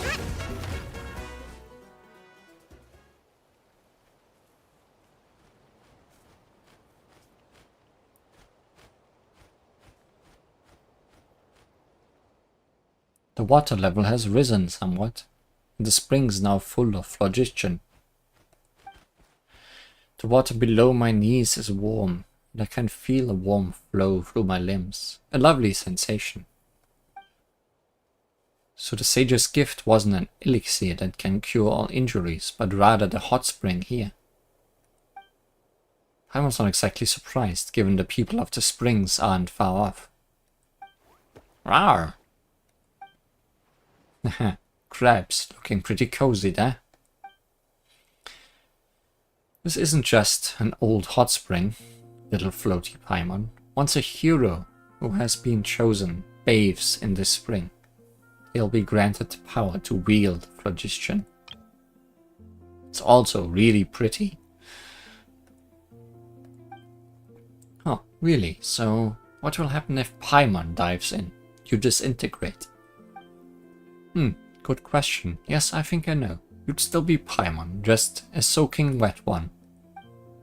What? Paimon Fortune might get to use phlogiston too, and transform into some kind of super awesome Pyro Paimon. Sadly, I think not, because you haven't been chosen. Wait a minute, Chikia. You knew that this hot spring would be the final gift, yet you claimed you were searching for an elixir that can cure all injuries. Yet you'd shared with us too. There are so many types of injuries in the world. How could you possibly expect a single elixir to be able to heal them all? We got scammed. But when it comes down to it, wisdom is the solution to all our worries. Yes, I tricked you this time, little Paimon. But when we make mistakes, we learn from them and take one step closer to resolving our worries. Isn't that a wonderful outcome too? Huh, okay, that actually kinda makes sense. So have your injuries been cured? No, not at all. My heart still aches from the niggling pain of all my various injuries, and in that sense I've been tricked as well. Tricked terribly, by myself. Even if I took a bath in the hot spring filled with phlogiston, I would still be unable to use it. In the past, so the ancient scrolls say, tribespeople who could not already wield phlogiston only ever learned to do so by passing the trial. So it hasn't had any effect at all. Wait. You're clearly from Natlan. You can't use phlogiston? Rawr! Paimon, you know. These delayed responses of yours can be quite hurtful at critical moments like this. Yes, nearly everyone in Natlan can use phlogiston, but nearly is not all. When I was very young, I once suffered a grave injury in connection with the Abyss. It was a miracle that I even survived, and I was in terrible health. I told you I could jump great distances with an Ictomisaur on my back, but I'd be fooling you, for Ictomisaur can float up and make themselves as light as a feather, so they don't weigh a thing. It may well be due to this injury that I am unable to use phlogiston. No matter what I try, I simply can't do it. I've racked my brains, pored over all kinds of different scrolls. Though others view them as virtually obsolete, I am well versed in analyzing phlogiston engraving through patterns. I put lots of effort into memorizing all the meanings, honing a great memory while doing so. For me, teaching the children of our tribe the basics about phlogiston was also an opportunity to observe how they would discover the ability to use it. And speaking of which, I'm quite popular with the children. I know everything there is to know about phlogiston, and the more I understand, the more in awe of it I am. But the more awe I feel, the more regret and frustration I feel for not being able to wield it myself. It was all thanks to you that we were able to make it through all those trials. I understand that to learn skills from our ancestors, sacrifices must be made. I simply don't have that kind of courage. Perhaps that's why I can't use phlogiston. Haha. Chikia? Rawr. It's alright. I came to terms with it a long time ago. If it doesn't work this time, there's always next time. I'll find a way, eventually. Thank you so much. I'm grateful for everything you've done for me, Li Huan. I know I keep saying it, but you have a fine future ahead of you, lass. Not only are you amazingly talented, but you are so kind as well. Unlike me, for whom everything seems to be set in place now, lass, I'm sure you'll have many more incredible adventures to look forward to. I'm a little jealous, to be honest. Li Huan, young lass full of promise. Wherever the road takes you, may your travels be smooth, forever and always. The same to you, Chikia. I'm sure you'll achieve your aspirations. Even if there's no elixir that can cure all injuries, I'm sure you'll find an elixir that can cure your injuries. Rawr! Thank you, Paimon, Li Huan, and last but not least, Crab. Your words have genuinely moved me, Li Huan. Really, I'm touched by what you have said, lass, because you are someone that people can count on.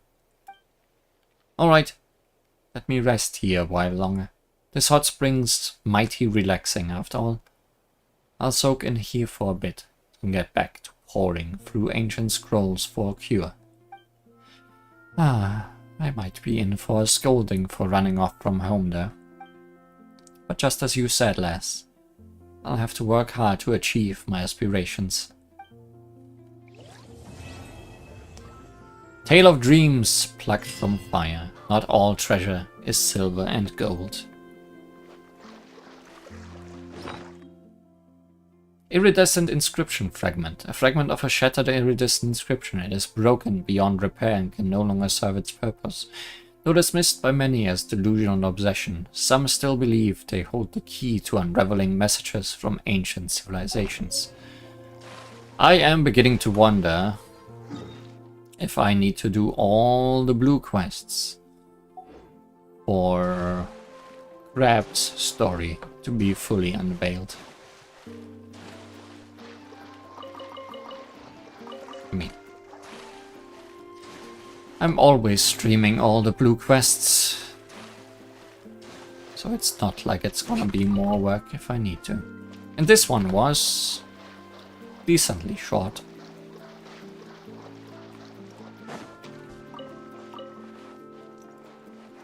And definitely not bad.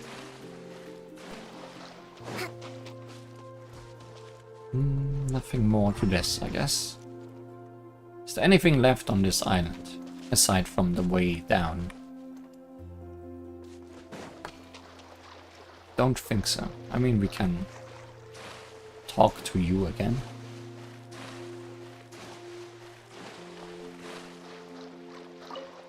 Oh, it's you, the young lass with the bright future ahead of her. What's up? Journey got you tired enough for a soak in the hot spring? Well, I haven't learned how to use phlogiston yet, but my back's no longer killing me as much as before, so At least it seems like the healing effect here is better than over at the People of the Springs. Though I'm still a long way away from achieving my real goal, not having such not such bad a back pain, thanks to this hot spring, surely counts for about, say, 10%. Better than nothing.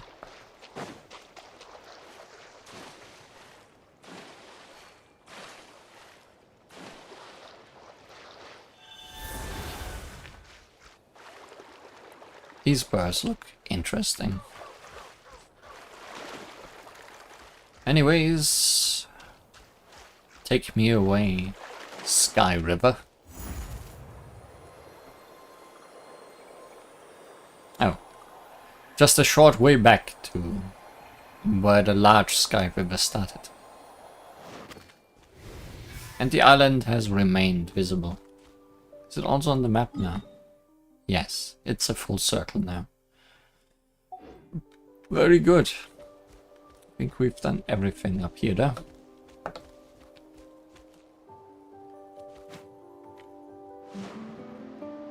Can you fly, crocodile monster? Yes, and land as well. I put a marker here. Because there was something that caught my interest and I didn't want to touch. So let's take a quick look what that is.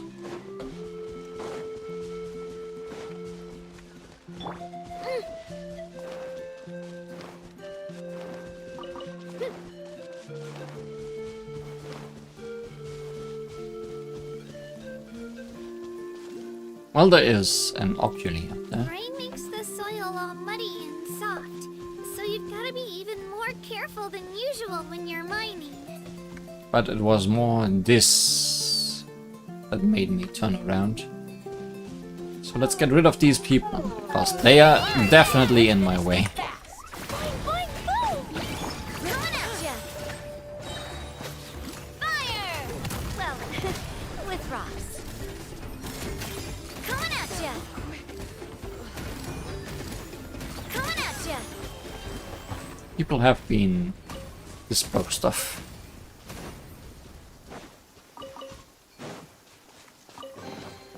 Quick, let's pack it up. And an easy way up there. And whatever that is. So many things. Tiny shell, ancient inscription, and place.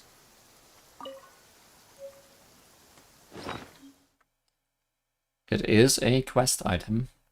A strangely shaped shell that you chanced upon in Toyak Springs. Whether or not it can be put to any use is unclear, but nevertheless, Paimon still likes it. Oh, we got one, but we need 3 of them. Tini Lau of the Mesli leaves this inscription that the spirit scripts may not become blocked. Separate the phlogiston engraving into different colored shells and attach said shells to the... the rest is too blurry to read. It seems like we can fix the nearby spirit script by sticking shells to it or something. Paimon's not sure why, but her motivation is bleeding out a bit right now. I'll keep the marker here because this is interesting. And we will need to bring this back here. We do find more shells.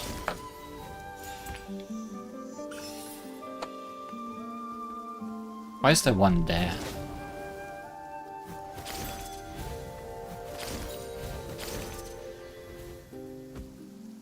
Do I gain anything from being here? I feel like not, but maybe I'm just blind. I mean, it's not gonna let me go to the islands, because we just painstakingly unlocked that. Oh well.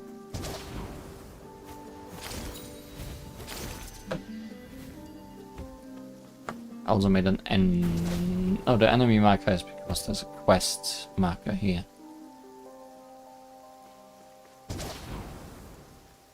That I may or may not want to deal with. So no. Let's ignore that. I made a quest marker elsewhere too. There. That one is a temple thingy. I know that. There's 2 more here. 1 here. This, I think, is similar to what we just read. Or, no, it's one of the temple thingies. I'm trying to recall what marks mean what. I think I found one other shiny place, like the one we just found the shell at. And I surely marked it when I did.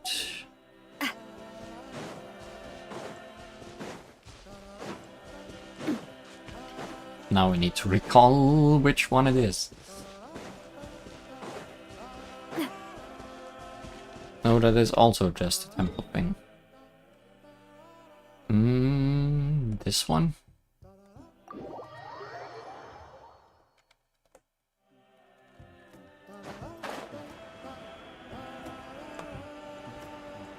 If I didn't mark it and just marked temples, then so be it, I guess.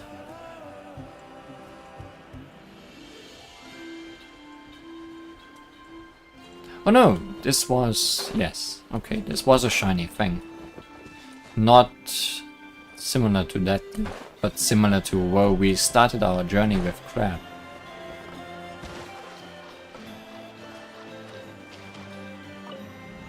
What's this then? Maybe this is a good place to camp. Or is this just where we met Crab, exactly? Well, he seems happy to be here.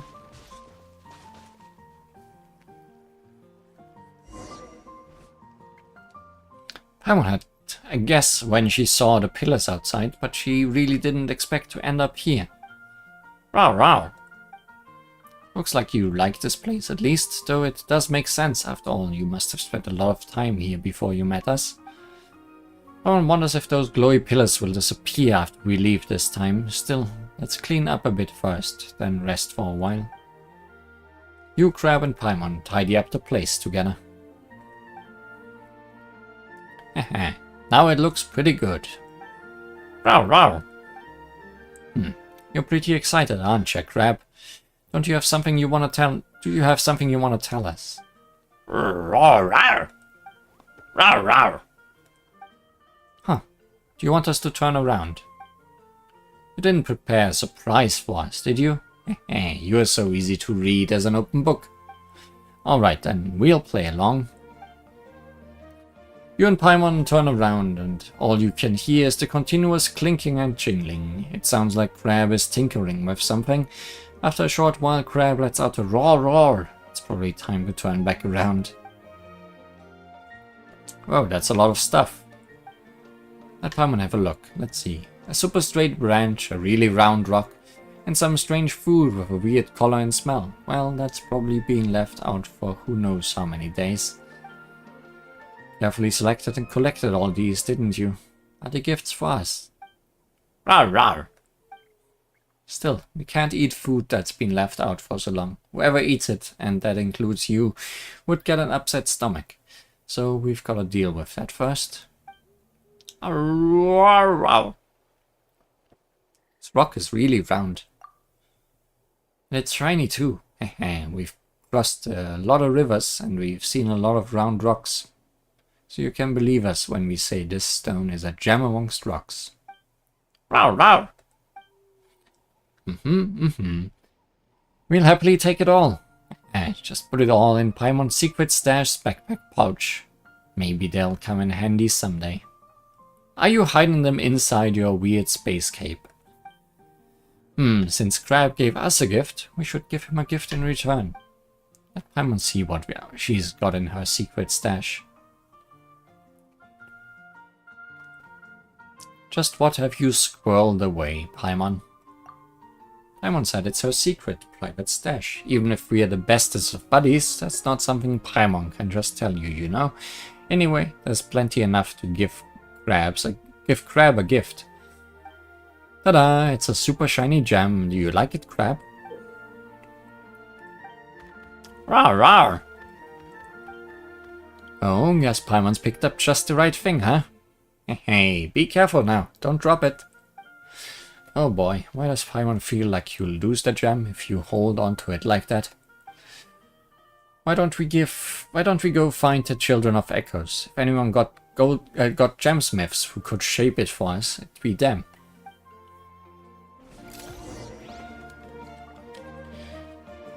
Gifts and gifts in return. Look for a jeweler shop in the Children of Echoes.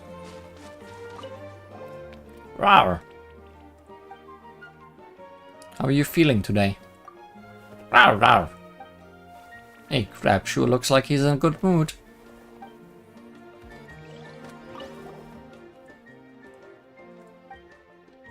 Touch. Rawr! Let Paimon touch too. Hey, don't wriggle. You're tickling Paimon's palm. Is this just a place where we can go to hang out with Crab, even when there is no quests currently going on? And use the pillars to rest in that place. Essentially what I said. Maybe I should change it. Food.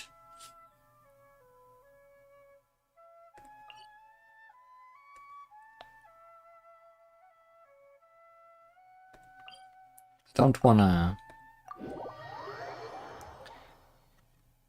activate the tribal quest here though. I can. So can I... No, you cannot put focused experience mode on just anything.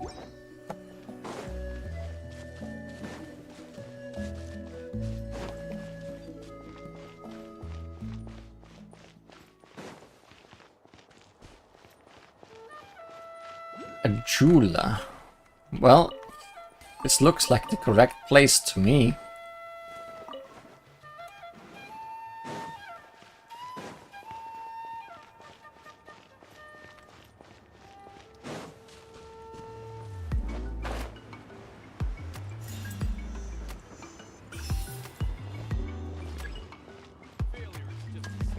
Reputation unlocked. That's good.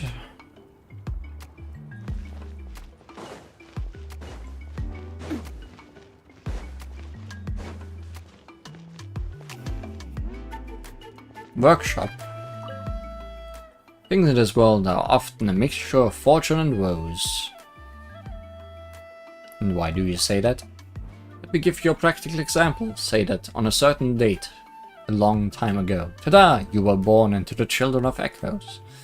Good news! The land of the tribes are rich in valued minerals. Everyone can make a living by mining stones. Between making jewelry, forging weapons, and conducting business with other people, there's tons of fun to be had. The bad news, of course, is that this land also produces nothing but stones. If you want anything else, you'll have to trade for it, using stones. Do you think? Simple and easy to understand, right? Indeed it does. Yep, that's exactly how it is. My work is like that too. Good news, I'm quite skilled at making weapons. Not only can I produce enough for the people of my tribe, I can also trade my products with the other tribes for goods. The bad news, of course, is that I am absolutely useless when it comes to cutting gems and making jewelry. Too bad, I'm looking for exactly that person. Anyway, so I have also presented both good and bad news to my clients. The good news, the quality of my equipment is always guaranteed. The bad news, no haggling. Makes sense.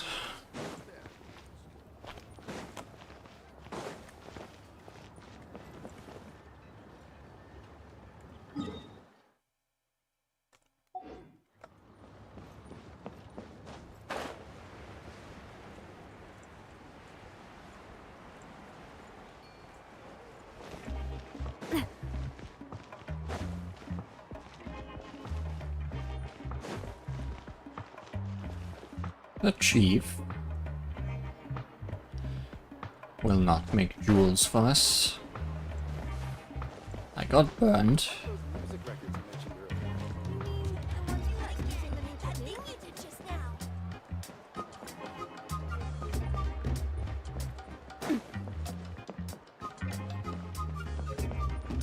So there's the red.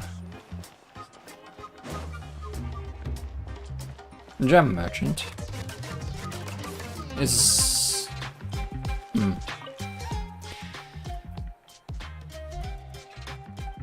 no gems, you say?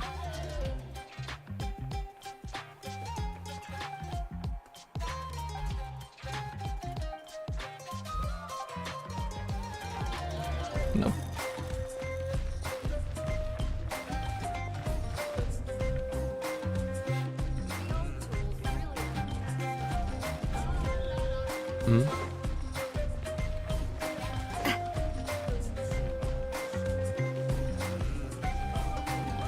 She's not back yet. Oh, I hope nothing bad happened to Master Chevin. I guess we need to talk to you. Hey, that little kid is crying. Wonder what happened. So I guess we need to start the next travel Let's go check quest. what's wrong?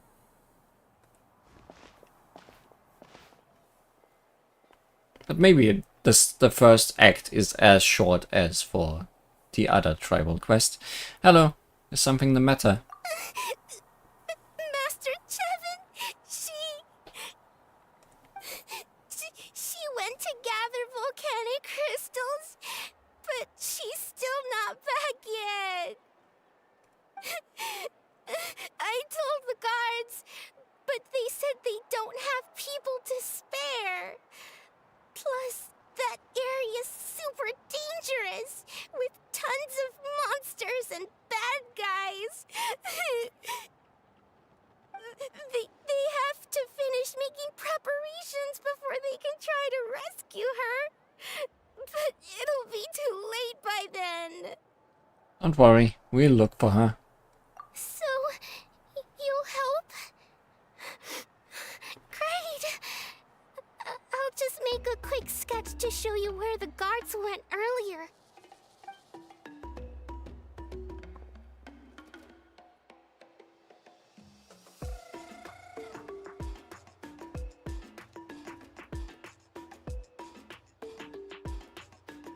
They said Master Chevin might have stopped around here. This quest is already very sketchy. She might have been forced to go near the Umbral Needle. If that's the case, then... I feel like that's the second time in a short while that the voice acting is using much different words for the same thing. Please, you have to save her. Tepetli dissonance.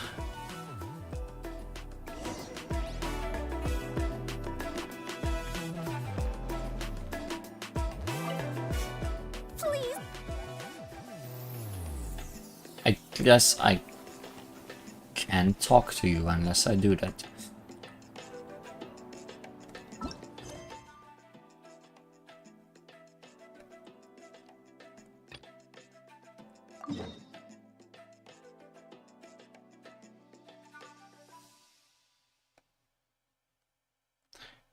You're making me do things.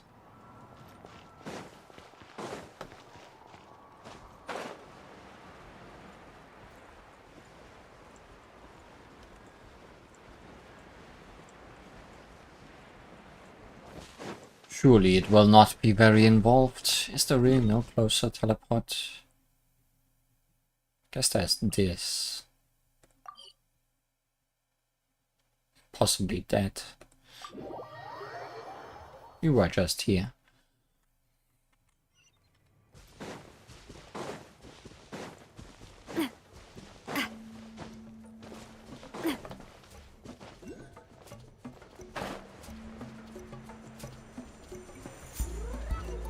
Oh, there's a teleport I don't have yet.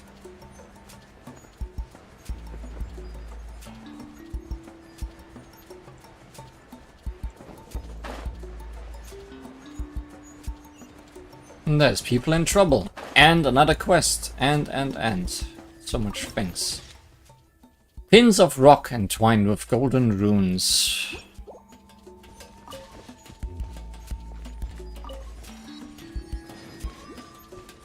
Well, all of these tribal quests... We should be getting close. Let's search the area. Stay on your toes, though, traveler. Well, all of these tribal quests send me close to... Get away from me! a blue. Look, over there! Is that Master Chevin? Right here! Drilling down! Attack! That's the way. Coming at ya! Where did you come from? So strong! Let's get out of here, boys! Run! Leave the stuff if you want to live! Drop all of it! Well, they didn't put up much of a fight. Guess they knew what they were up against. Thank you so much. I thought I wasn't gonna make it down this mountain alive. Saved by the traveler. Guess my luck's not too bad today. Sorry. Let me introduce myself. I'm Chevin, a gem artisan. I'm not usually this lucky, but maybe things are looking up. Imix sent us to help. She did, huh? I didn't mean to make her worry. I wasn't planning to be gone longer than 2 days, tops. But then, I discovered a new seam of volcanic crystal near the Umbral Needle. It's a large deposit and the purity is exceptional. Okay, yeah, that looks interesting. I dug up a whole bunch of it and was getting ready to head back. But the phlogiston within the crystals attracted monsters. I want that. I panicked and ran up a narrow path to avoid them. But by the time I was in the clear, I ended up running into those bandits. You showed up in the nick of time. If the situation was so dangerous, why didn't you just drop the crystals and run? I left most of them behind, believe me. I only kept the purest chunk. I have to bring it back no matter what. For Tlasoli and poor little Nechka. Who are they? Right, you wouldn't know. Tlasoli is a former ancient name artisan, and Nechka is her daughter. So... she crafts ancient names. That's right. Or, well, she used to. Now she just handles regular forging commissions. Why did she stop? Because of her daughter. Poor Nechka contracted an awful illness, and Tlasoli put everything aside to take care of her. Even as Nechka's illness grew worse, Tlasoli never gave up. Like a torch in the night, she was determined to burn bright, even as darkness encroached from all directions. Still, all's well that ends well, thanks to the doctor's medicine and the Great Spirit's protection. Nechka's flame was rekindled. Her condition has been slowly improving ever since. She's still weak, of course, and has to recuperate at home. But she's well enough to write letters already. She often writes to Shilonen, apparently. Her dream is to become an ancient names forger, just like her mother. Her birthday's in a few days, so Tlasoli asked me to find a pure volcanic crystal to give her as a present. So that's why you are out here. Yeah, talk about an important chunk of ore! What a nice gift! Paimon hopes it helps her feel better. I'm sure she and her mother appreciate your well wishes. All right, let's head back. I'm sure Imish is worried sick. Actually, why don't you come with me to visit Tlasoli tomorrow? It's all thanks to you that I managed to bring back the crystal.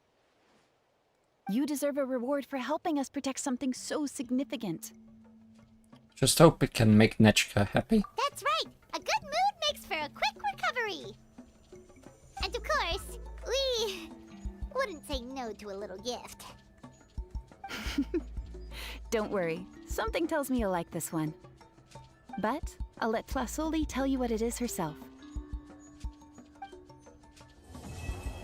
Yeah, Act 1, once again, very short.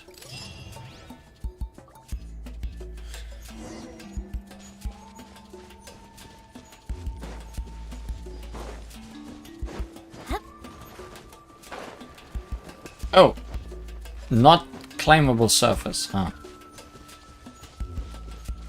Is there a... Well, there's this here. Oh, just beetles inside. Is there a lizard around?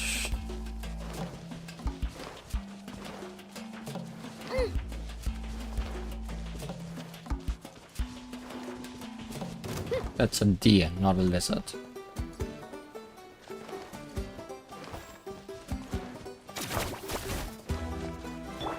Dumpy Dumpy Go! Coming at ya! Cha! Forget it. You sure had a great idea attacking me like that. Oh, that's gonna explode.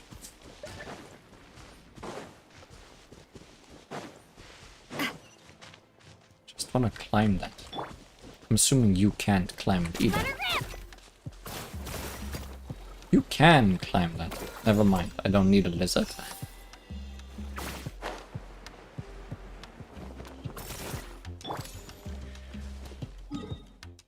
Anyway. Can I do the other quest now, or is she still occupied?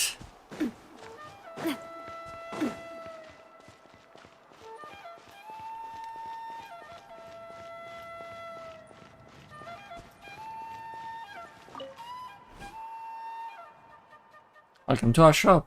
If you'd like us to cut a gemstone, you're in the right place. Hey there. We do have a gemstone here and we'd like to have it custom processed. It's for our little Teptelisaurus companion. Ta-da, here it is. Wow, this gem is of truly exceptional quality.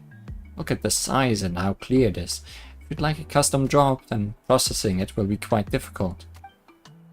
Oh, that sounds familiar. So what's next? Extra fees? No, of course not. Just what kind of person do you think I am? Our shop specializes in the art of cutting and polishing gemstones. If we run into a good one, we'd rather polish it for free, and let its beauty speak for our quality as it carries our name out in the world. We'd never set high prices willy-nilly. But just as a good artisan seeks the best materials to work with, so do the best gemstones require a suitable artisan to work them. I know just such a gem master, and he would be perfect for doing this one justice. Wow, that's amazing. Quick, call the Gem Master out. Aha, but you might need to make an appointment in advance if you'd like to see him. If you don't, chances are he'll be out seeking inspiration. Seeking inspiration? Yeah. Master Kulaha is pretty unusual even among master craftsmen. He doesn't believe that artisans should just polish a gemstone according to blueprints, but that you should understand how to observe all the beauty the natural world has to offer. For example, learning polishing techniques from the tiny ripples on a lake's surface, or fretwork patterns from the shifting and billowing clouds. He calls it gathering inspiration. Sounds kinda complicated. Still, if you're in a hurry, you can go out and find him wherever he happens to be gathering inspiration from. Let me mark where he said he was going for you.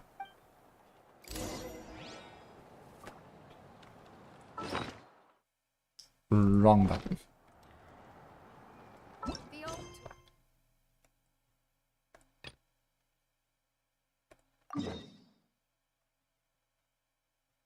Okay.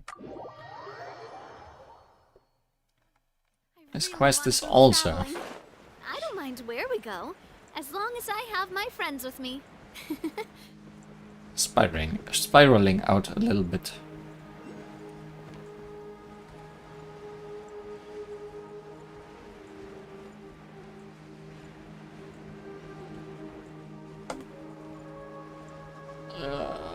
I need lizard.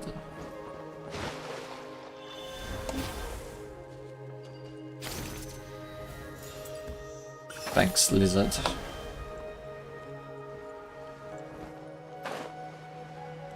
Could that person over there be the gem master? Let's go ask. Rawr.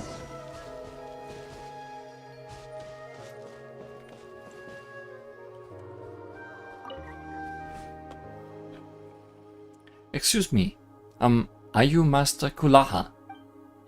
That is, in fact, my name.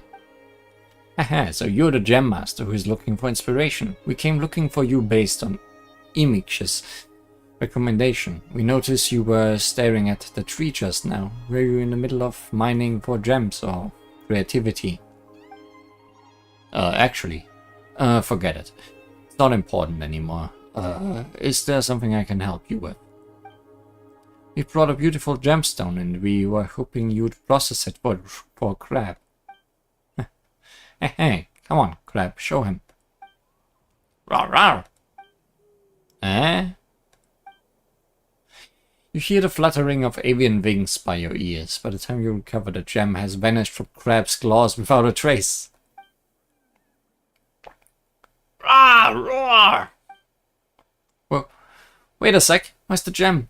Where could such a huge gem have gone off to? Seems like a bird nicked it. What the heck? The birds here steal stuff? Rude. Roar, roar! Actually, what I was about to say was, even if the gem hadn't just been stolen, I still couldn't help you cut it. Since all my tools were also stolen by those damn birds, I was actually just carefully looking at those birds, going over them one by one, to see which one of them had their dirty claws on my tools. Is that even possible? These birds are just the worst. Come on, Li Huan, let's go get that gem back. Rawr! Don't forget about my tools too.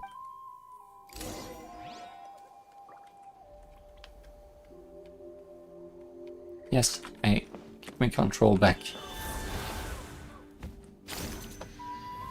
I'm gonna eat some birds.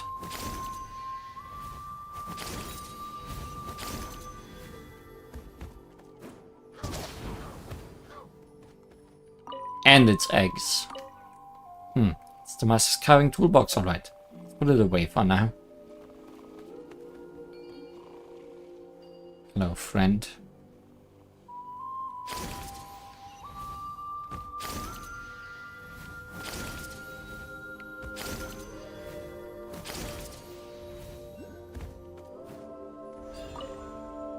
Why do these birds want the carving tools so badly?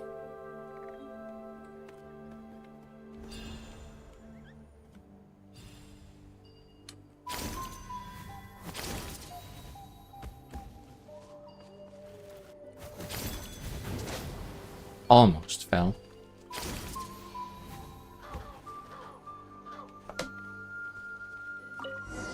Found it. So it was here all along.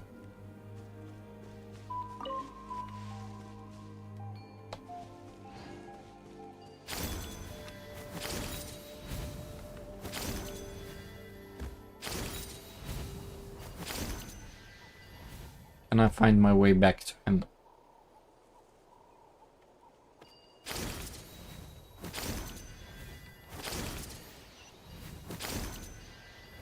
I guess so.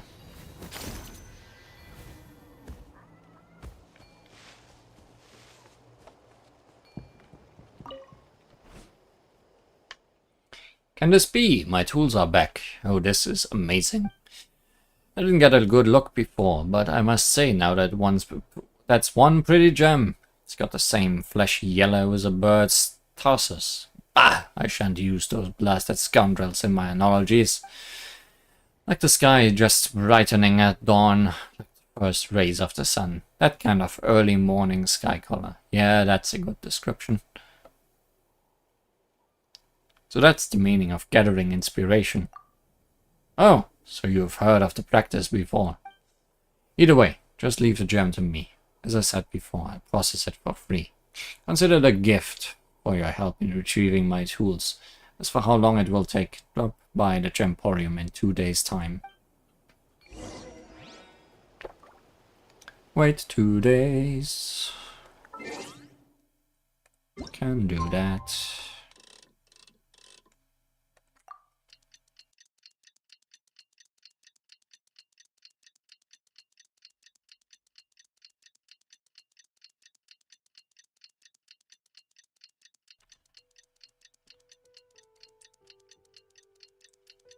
I'm not sure if it is necessary that this animation needs to play at real-time speed. I feel like they could speed it up if you input 2 days.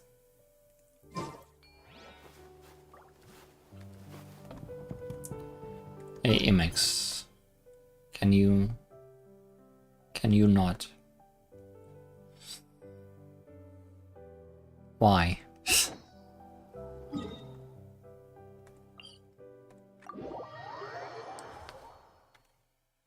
Was that also 2 days of waiting away?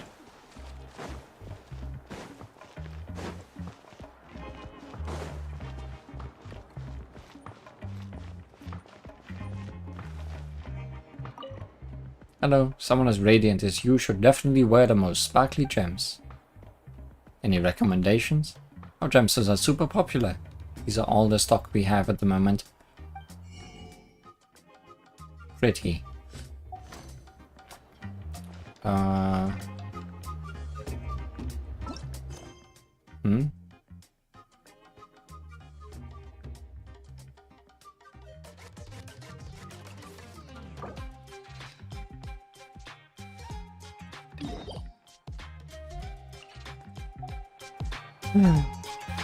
Okay.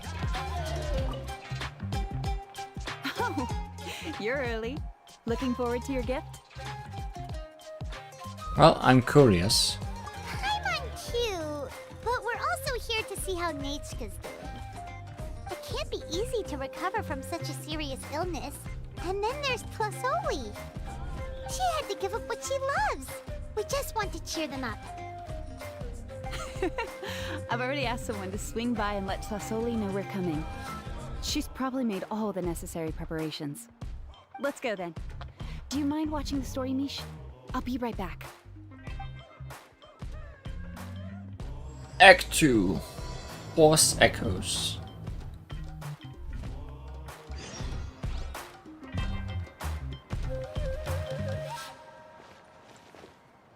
Are you still locked? Yes, you are.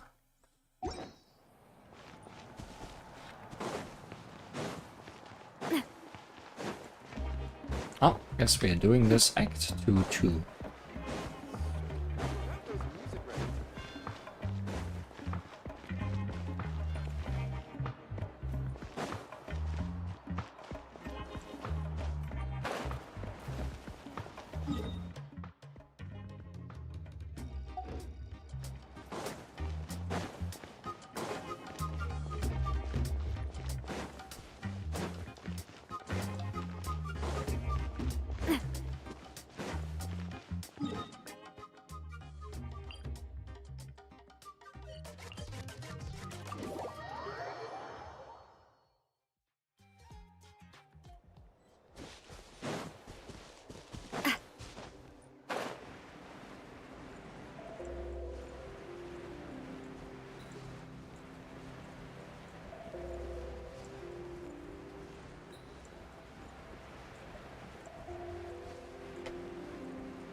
And once again, there's a blue right there. It's almost like they're everywhere.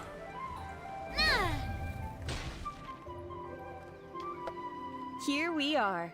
Nice house, right? Give me a sec, I'll go knock. Plasoli! Open up! They're here! Plasoli? Are you home? Open the door! That's strange. Huh, the door's locked. But she shouldn't be out at this time of day. Hey, Natchka! Natchka! It's me, Chevin! Open up, please! No response. Need me to break down the door. What if something happened to the two of them? What if Natchka got worse again? Let's not overthink things. They were doing just fine the last time I was here. Natchka was sleeping soundly in her room. Still, I told Plasoli we were coming. Maybe she had to take Natchka out to get some medicine. Hey, what's that over there? Looks like a Tapetlosaur nest. That's right. Tlasoli has a Tepetli-Sor companion. If I remember right, its name is Iengu? When she was still in the forging business, she'd often have Iengu help with some digging work. But since Nechka fell ill, she hasn't let it dig much recently. Wait a minute. What the... This place is a mess! Iengu's nowhere to be seen either. Whoa, look at all these broken boxes! Something terrible must have happened. Let's take a closer look. You stay here, Trevin. Oh... Alright, I'll just... find a place to hide for now. How is it that every single time Emish tells me not to go someplace dangerous, I end up running into danger? It's like her words have some sort of power over me. Maybe it's the Wyab's doing. Sure. Blame the Wyab. The tracks end at this cliff. Could the Tepetli-Sor have climbed up the mountain? Let's head up there and see.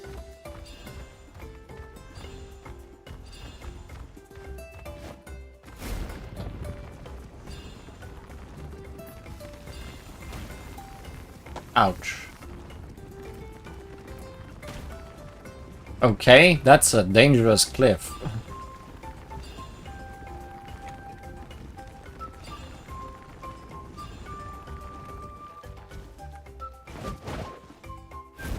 That was not how you deal with that.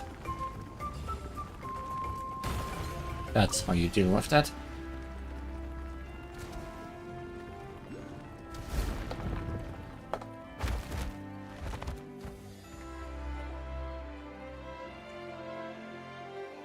Huh, there really is a Tepetli-Sor up here. Might not be Tlasoli's companion, though. At least it doesn't seem to be in danger. Paimon still doesn't see any sign of Tlasoli. Hey, Traveler! Paimon! Found her. That's Chevin's voice. Looks like there's someone next to her. Come down, quick! Tlasoli's here! Including ears. Huh? We just got up here and Tlasoli's back already? What a coincidence. Yeah, quite a coincidence. Either way, let's get down there. Why is the Tepetli-Sor coming along? Whoa, hey, don't run, you'll hit us! You descend the mountain. Iengu, come here. Are you being naughty again? He gave us a hug. Oh, that's a good Saurian. Oh, you must be hungry. Sorry. I'll whip up something for you later. All right, run along and play now. I'll come along in a sec. That voice fits it so well. Sorry, you two. I was waiting for you at home when Nechka... Well, she snuck out and ran off by herself. She said she just wanted to pick some flowers for our guests. But she ended up getting lost along the way. Luckily, I managed to find her before long. Is she alright? Yeah, Chevin told us she was just starting to get better. She's still very weak. The shock and the cold winds certainly didn't help, so she ended up with a slight fever. I gave her some medicine and now she's in bed. But it's nothing a good night's rest can't fix. That said, she won't be able to meet you today. I'm sorry you came all this way for nothing. Don't worry about it. We know she's still recovering. Chevin told us how serious her illness was. Her health definitely comes first. We were just dropping by to check on her. Sounds like she is doing well enough to run off on her own too. Yes, and to run away from eating her vegetables. She's a fast one, that's for sure. Are you like Cheetah or something? She jumps over chairs, hides under the table, then runs all around the house. I can hardly catch her. Seeing how she is now, that's already enough. I really couldn't ask for more. Hey, cheer up! This is supposed to be a happy occasion. We do appreciate that she tried to welcome us with flowers. Anyway, Tlasoli, about the thing I was telling you before. The gift. Alright, let's hear it. Yeah, what did you get us? Well, it's a blaze gem inscription. I made it from the purest ore, so it's almost completely resistant to erosion. The techniques used to make it are all rooted in ancient name forging. So, it's like a simplified version of an ancient name. Don't say that or the Wyab might smite me. The process just uses a few of the same techniques and materials. When I first made one, I didn't think it could serve any practical purpose, apart from the erosion resistance and the general aesthetic. But then Chevin suggested using the crystals to make a special kind of ornament. Blaze gem inscriptions made by an ancient name artisan, engraved with words that never fade. Quite the sales pitch, don't you think? Wow, that description really does make it seem special. You've got a good eye for business. Tlasoli's blaze gem inscriptions really are special, though. Word of mouth isn't always reliable. As information gets passed along, it becomes incomplete, forgotten, and sometimes even distorted. But the words inscribed on these crystals will stand the test of time. The inscription will never deteriorate, and the meaning will never get twisted. It's the perfect gift for a dear friend or significant other. You could even pass it down to younger generations. You're really pushing the sales pitch. Paimon's interested! Let's buy one, Traveler! We can engrave our names onto it! Then, once we find your brother, we can get him to add his name as well! Oh. That way, our names will be together forever! Looks like Paimon's already been hooked. You deserve it. You saved me. And Nechka's birthday present. It's the least I can do to repay you. Chevin, I thought I told you. Don't you start acting shy too, Tlasoli. It's a great gift. I know how much work goes into one of your blaze gem inscriptions. Well then, thank you both. I'll have it ready as soon as possible. Then, I'll have you do the inscription yourself. Nechka should be well by then. She'll be very excited to meet you. Good things are better with company. Might as well buy a few more as gifts. Whoa, let's not get ahead of ourselves. We don't even know how expensive that would be. You sure we have enough travel funds? Oh, more than enough. Hold on. This isn't part of some scheme to make us spend all of our mora, right? More scams? Impossible. You never know. You do look like you have some savings to spare. No, don't listen to that, Traveler. You'll end up losing all your mora. In any case, it's up to you. Oh no, it's the Tapatlosaur again! Quick, someone stop it! Paimon doesn't want to get run over again! Oh, Dada. Also, if you don't mind, Tlasoli, I'd like you to help me repair my blaze gem inscription. I dropped it when I was attacked earlier. The rope and clasp both snapped, so I haven't been wearing it. I tried fixing it myself, but I just couldn't get it to stay. Could you help? Just leave it to me. I'll make it as good as new. Thank you, Chevin, for going all that way and... It was nothing. We all just want Nechka to get better. You're right. Yangu, behave yourself. I'll feed you in just a second. I'll have Chevin contact you once everything's ready, Traveler. Maybe we'll even line it up with Nechka's birthday. We can even have a little party. Oh, that sounds great! We'll look forward to all the good food, and we'll make sure we're ready to eat. Anyway, see you around, Tlasoli! See you. Hope Nechka gets better soon. Look after yourselves. Nechka is going to be so happy to meet you. Don't set up any flags. Okay, these acts are just really short. Which is good. I like that. Can we now do our gem smithing? I'm assuming Act 3 will be locked again. Maybe I'm wrong.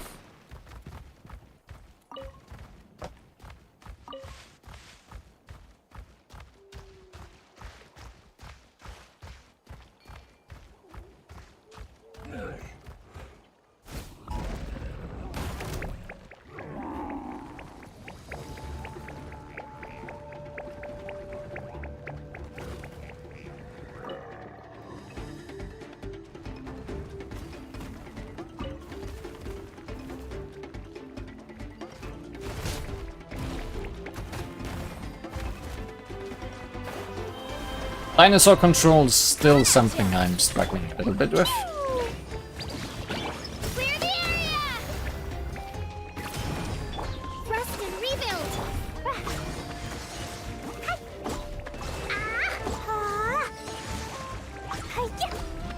La la la! Boing, boing, boom! Woo! Did it just respawn away? Yes, yes, just go in there. Yay, shiny!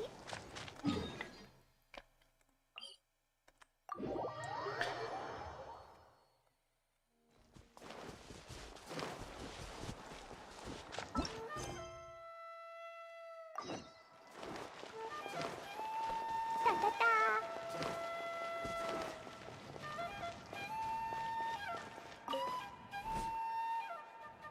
Ah, you're here.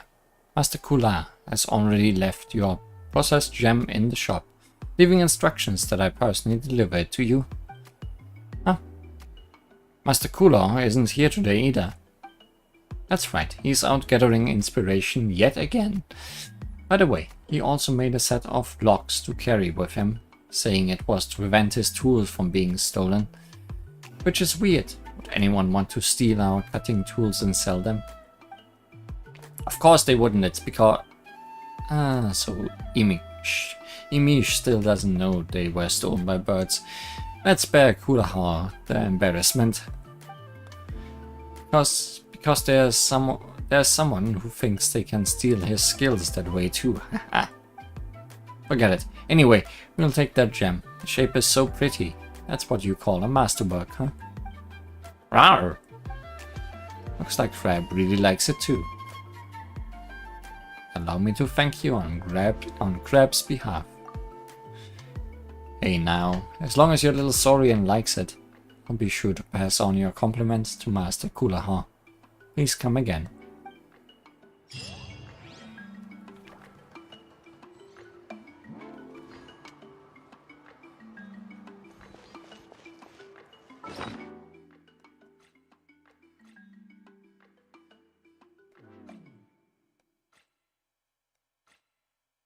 Where has it been stored? I didn't quite see that.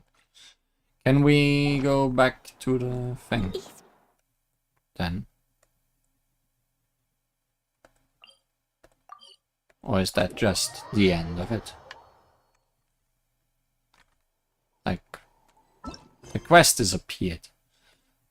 So it might just be the end of it. But let's go back inside. Oh, also I don't need to mark it. There is a mark. If you zoom in enough. So it's not gonna move again.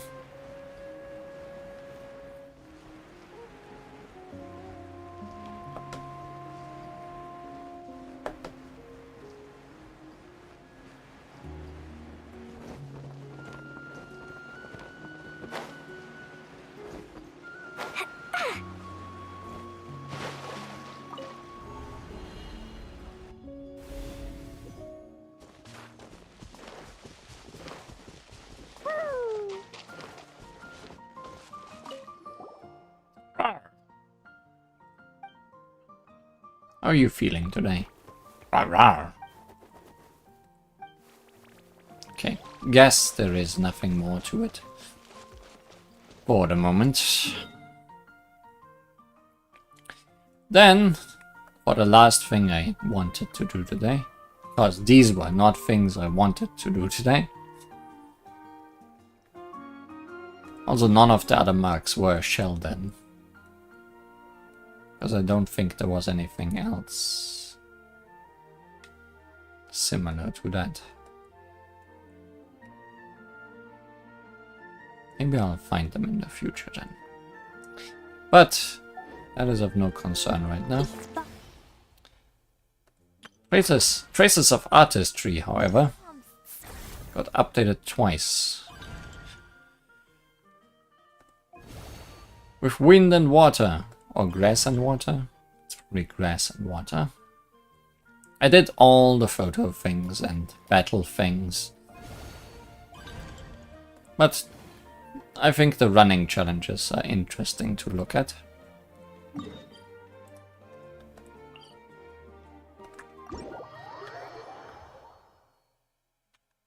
So let's do those. La la la.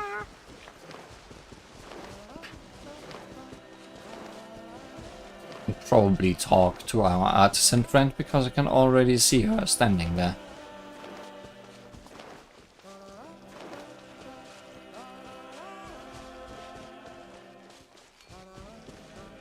Hey, look over there, Yuan.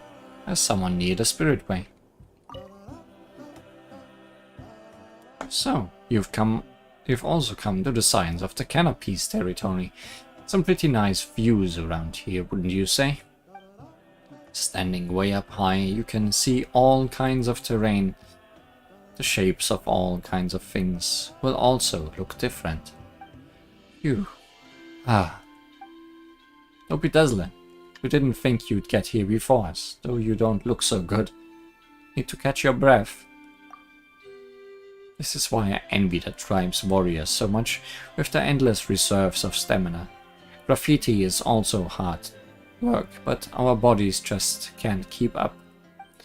Sometimes I can't help but think that Yamkasaurus are really good companions. After all, they can effortlessly navigate even the most steep and rugged terrain. It's a godsend for graffiti artists. They're not about gravity. Well, the Yumkasaurus are about gravity. They are defying gravity. That's a good point. With a Yumkasaurus help, travel is a whole lot easier.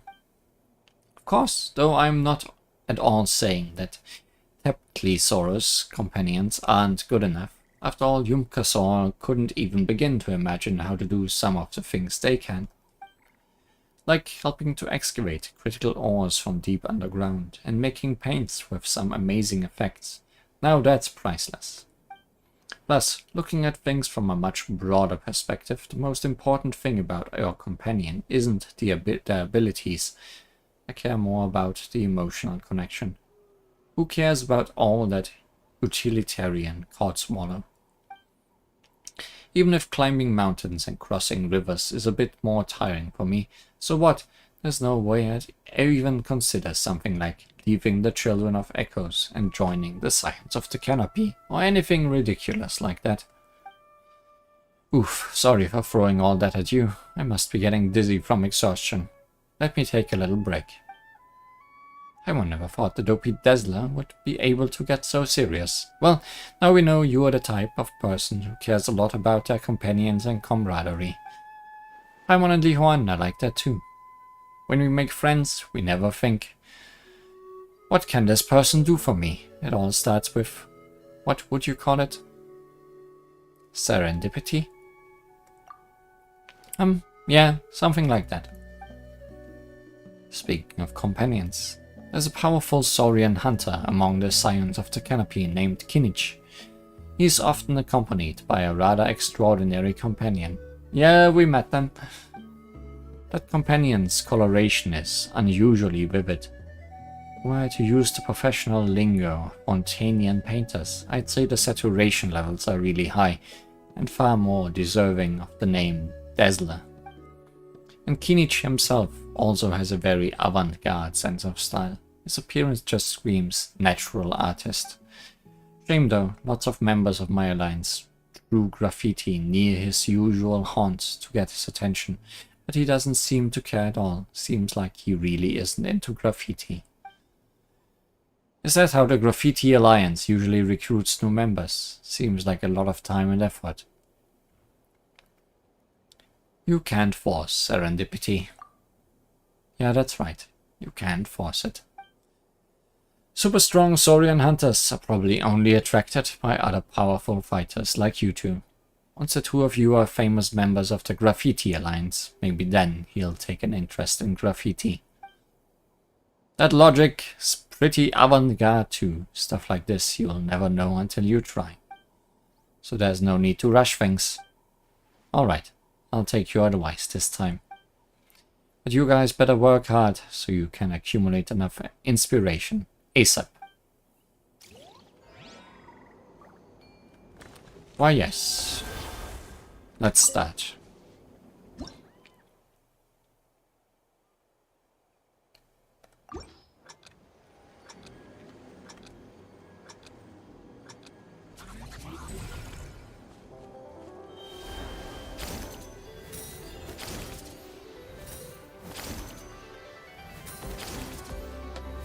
See, these challenges do get music.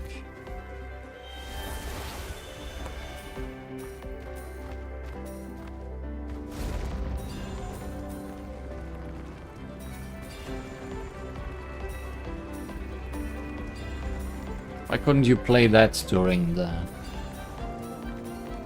Skyway section?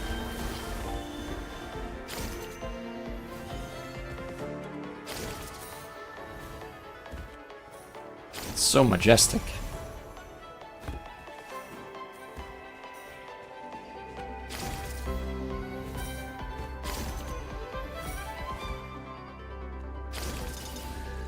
A little bit of patience required.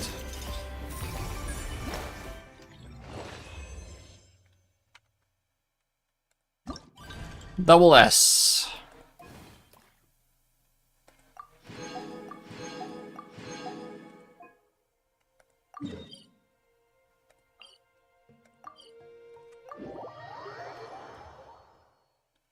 Oh yeah, how much do I have to give at this point?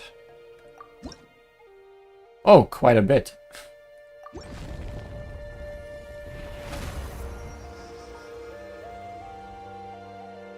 Don't mind if I do. Oh, cannot get more stamina. But we get some shrine keys for all the ones I have marked.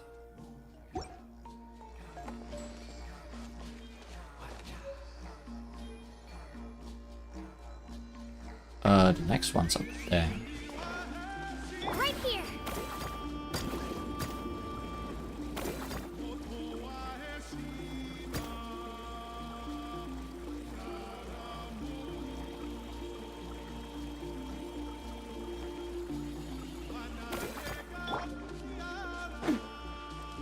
Right here. Oh, that would have been a wind current.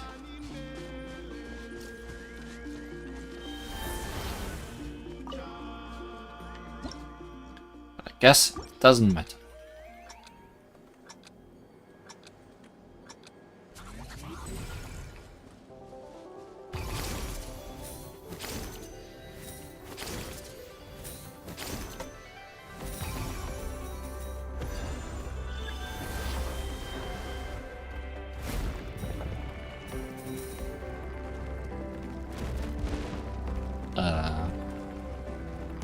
Okay. Break them.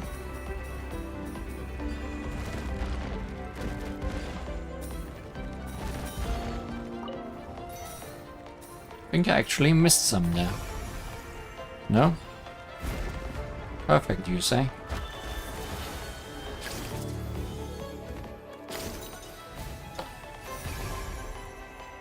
Not perfect, I say.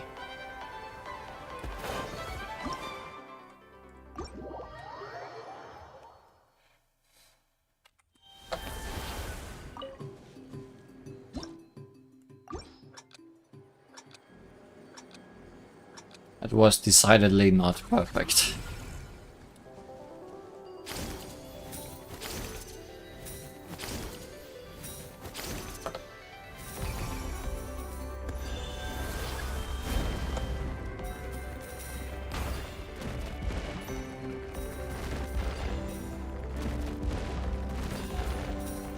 Oh, they stop here, that's why it was still perfect.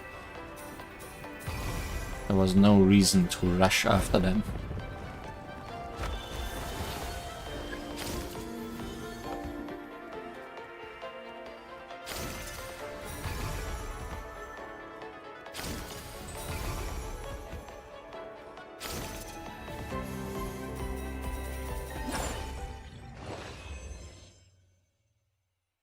Double S. Oh, and that brings me right to the canopy people. Coolosaur sure isn't easy.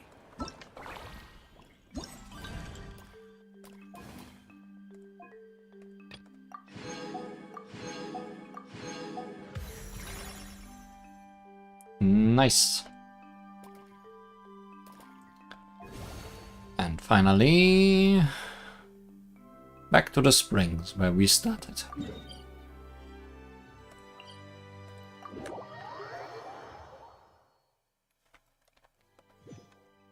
A good loop for the day, I guess.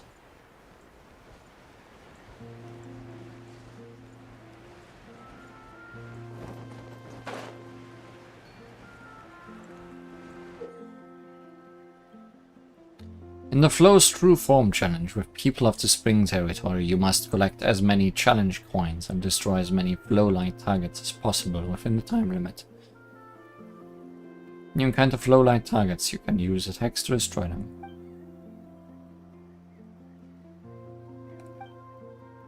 Yes, yes, I know.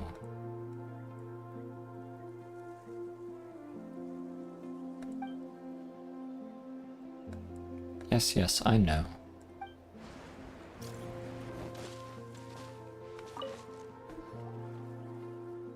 Too much text. Fancy bumping into the two of you again, and at none other than the finest scenic spots the People of the Springs has to offer. Not only that, this place is universally recognized as one of the most stunning sights in the whole of southern Natlan. The azure blue of the vast expanses of water, the lush green of the mountain vegetation, intertwined with the intense fiery hues of the phlogiston, simply breathtaking, and the masterclass intro to color contrast too. Dopey Dazzler, pretty fast on your feet, huh? No use lecturing us on color theory yet, though. We still won't get it. Do you know the People of the Springs? Well, core members of the Graffiti Alliance technically make it their mission to travel to every corner of Natlan, familiarizing themselves with the culture and customs of all the different tribes. A while back now, the People of the Springs hired us to spray paint their water sports gear. It was a very large order, so I had to stay here for quite some time. Paid us very well, so to return the favor, I decided it was only fair if I made the design I sprayed onto each and every one of their water sports products totally unique. In the end, after 2 months of slogging away, I'd only finished less than 5% of the total. My hands were so sore they felt like they were about to fall off, and my brain had totally crashed. And to make matters worse, new products were constantly being churned out. If things kept going the way they were, I'd never have been able to finish the job. A unique design for every single individual water sports product. But there are water sports products everywhere at the People of the Springs. You couldn't even count them if you tried. That goal was totally crazy. Even if you had 20 Dopey Dazzlers on the job, you'd still struggle. Why would you put that much pressure on yourself? Yes, well, in the end, we came to realize that our clever client from the People of the Springs proposed a more cost-effective solution instead. The new plan was that we would come up with a single batch of graffiti designs, create stencils based on the designs, specify the colors required, and then roughly mark out where they needed to be sprayed. Then the client's own people would spray the designs onto a large batch of water sports equipment themselves, following our instructions, of course. Wow, that sounds like a great idea. It wouldn't require a lot of manpower, so it would save heaps of time and effort. Plus, you wouldn't even need to go to the trouble of training them up. Is this also some kind of avant-garde production philosophy? Yes, I suppose you could say that. Of course, in an ideal world, it would also be done by hand, but we are not that inflexible. It helps our art reach a wider audience. We shouldn't force ourselves to stick rigidly to the principles of pure handicraft. Anyway, all in all, I'm full in awe and admiration for our friends at the People of the Springs. They think on their feet, and they are always full of ideas. A water sports shop owner named Mualani, who also happens to be one of the tribe's renowned warriors, spent a few days with us learning graffiti. Overflowing with enthusiasm and talent, that one. It wasn't long at all before she was producing bona fide artworks to decorate her surfboard with. Now I come to think of it, she's the perfect role model for you guys. From the sound of it, as long as you have the necessary commitment and the motivation, learning graffiti over a short period of time isn't completely impossible then. Ichwan, we need to up our game. We'll have to find some good materials and get to grips with this avant-garde mindset ASAP. Herman can't wait to start doodling all over her favorite objects too. Hehe. Sounds like what we need is a crash course in graffiti. Boom! That's what I'm talking about. You are finally coming around. Well, I'll say no more. Only this. Open your eyes, clear your minds, soak up the incredible scenery around you. Look for anything that captures your imagination and inspires creativity. Anything. Lines, shapes, colors. And with that in mind, sally forth.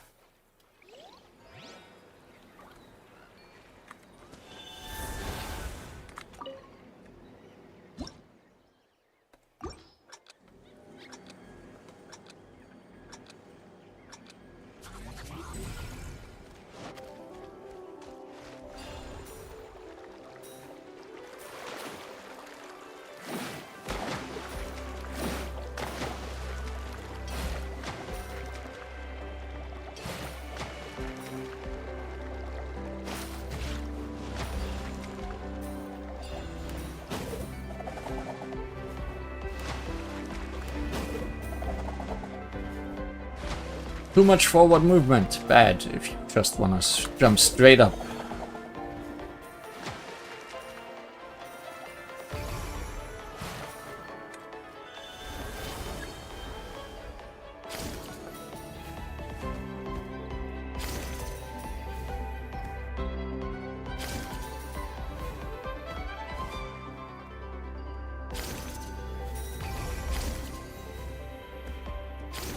I find it interesting how often they are just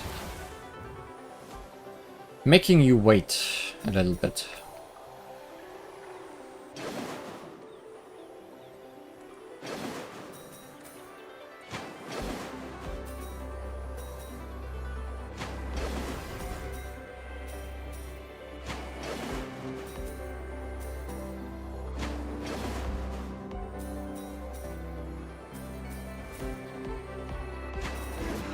Did I get all of those?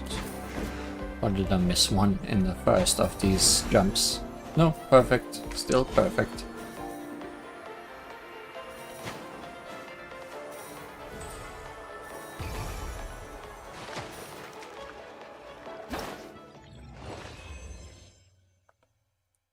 Well, just an S rank though. I did need to stop and go back for one of the first straight jumps up.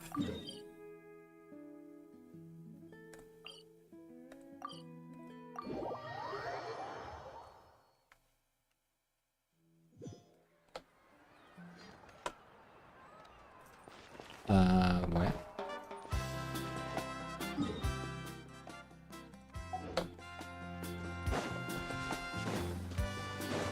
Up here. Right where we started today. And I guess we could, just for fun,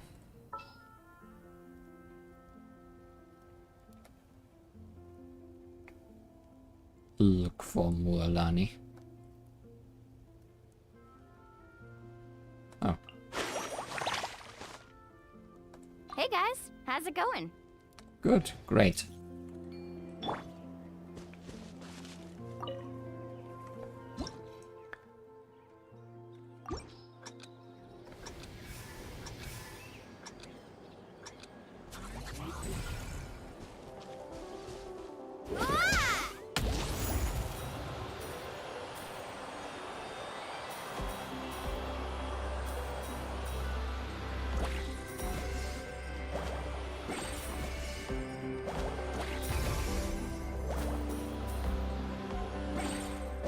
I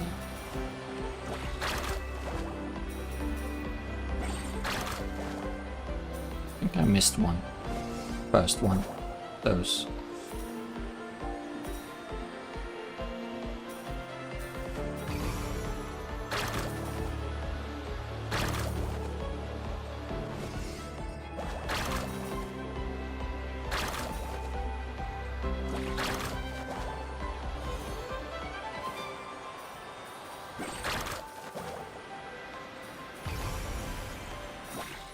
Perfect, you're saying.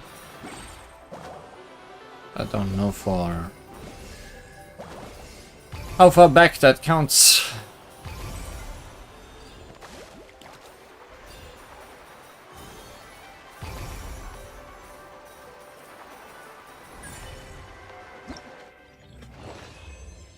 Yeah, missed one. Still double S ranked though.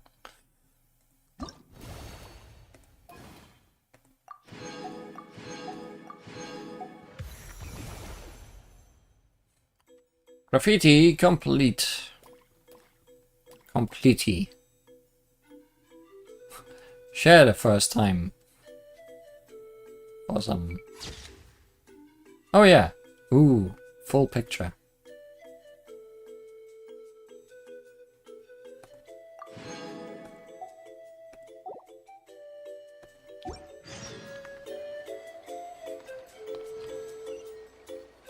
And we need to report back to the Dopey Dazzler.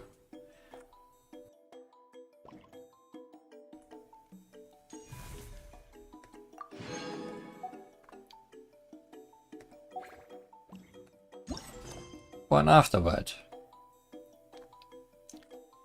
During this time, you've visited many places in Natlan to gather inspiration at Dopey Dazzler's suggestion, and you've learned a lot. It's time to report back.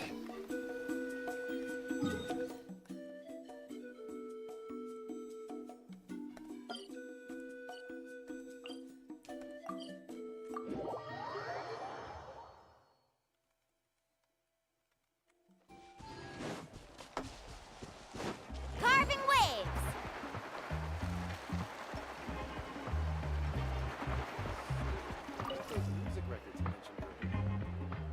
Hey, you're back.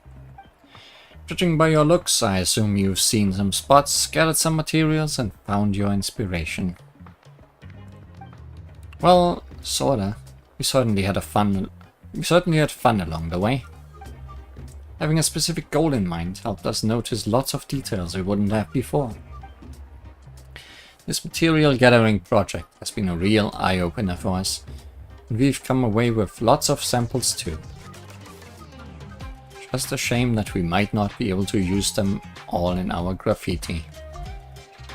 Oh, take your time, no rush. The whole point of the tour around Natlan was to help you realize what avant-garde is in the first place. Speaking of which, mind telling me what you've seen and heard? You show Dopey Dazzler the graffiti guidebook and the various photos you've taken. Well, aren't you the conscious photo taker? I didn't expect you to be so experienced with cameras as to subconsciously select excellent compositions for all these pictures. If anything, there's a danger I'll be stunting your growth if I say too much. Just a little guidance is all you need. Please, take these notes of mine, just give them a quick flick through when you encounter scenery on your journey. Perhaps they'll help you take pictures of even greater artistry. And here Paimon thought we'd be treated to a picture-by-picture analysis and, you know, avant-garde introductory lectures. Paimon's also tempted to try doing some graffiti herself. All the more reason to think that you are talented enough for self-driven learning. If anything, too much by-the-books learning might snuff that sort of potential out. As such, I think I need to adjust my role from responsible mentor to an assisting senior artist. Just wait for a rush of inspiration at the opportune moment, then pick your painter up and show the world what you've got. We're that talented, are we? Looks like all the commissions we took from painters and film directors haven't gone to waste. We'll do our best to figure this out. Relax, you'll get the hang of avant-garde aesthetics on your own in no time. I'm usually over in the Masters of the Night Winds inlands, prepping for the construction of the Graffiti Alliance's headquarters. If you have any questions, feel free to head over and ask me. I'll be sure to kit you out with a fine set of graffiti making implements next time you pop up. Nice, so that's where your headquarters are going to be. We'll remember that. Best of luck. See you again. Don't forget to flick through Dopey Dazzler's notes when we are free.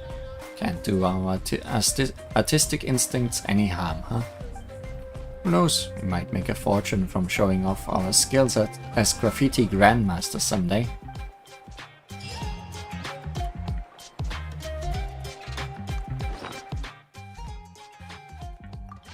Much notes, so much notes.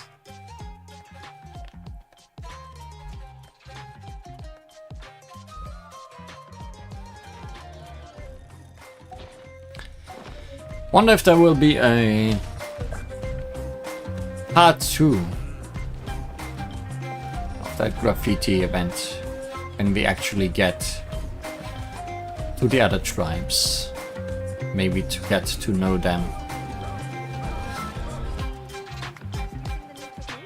I wouldn't be surprised. Will they also all have the signature Saurians with their own special abilities? Well, come on, no time like the present. I'll help you find the This is places gonna we be need. an interesting continent to explore. What a unique dance you're having, Mualani. Next time... Well, we did the tribal quests for both water and ground today. So I guess next time we're gonna do the one for Dendro. And maybe that blue, considering we already saw where it is. And I guess after that, who knows? There's lots to see in Natlan. Probably not the main story yet. I guess I'm gonna do the main story and then gonna do the third chapter of all these tribal quests. Sounds like a plan.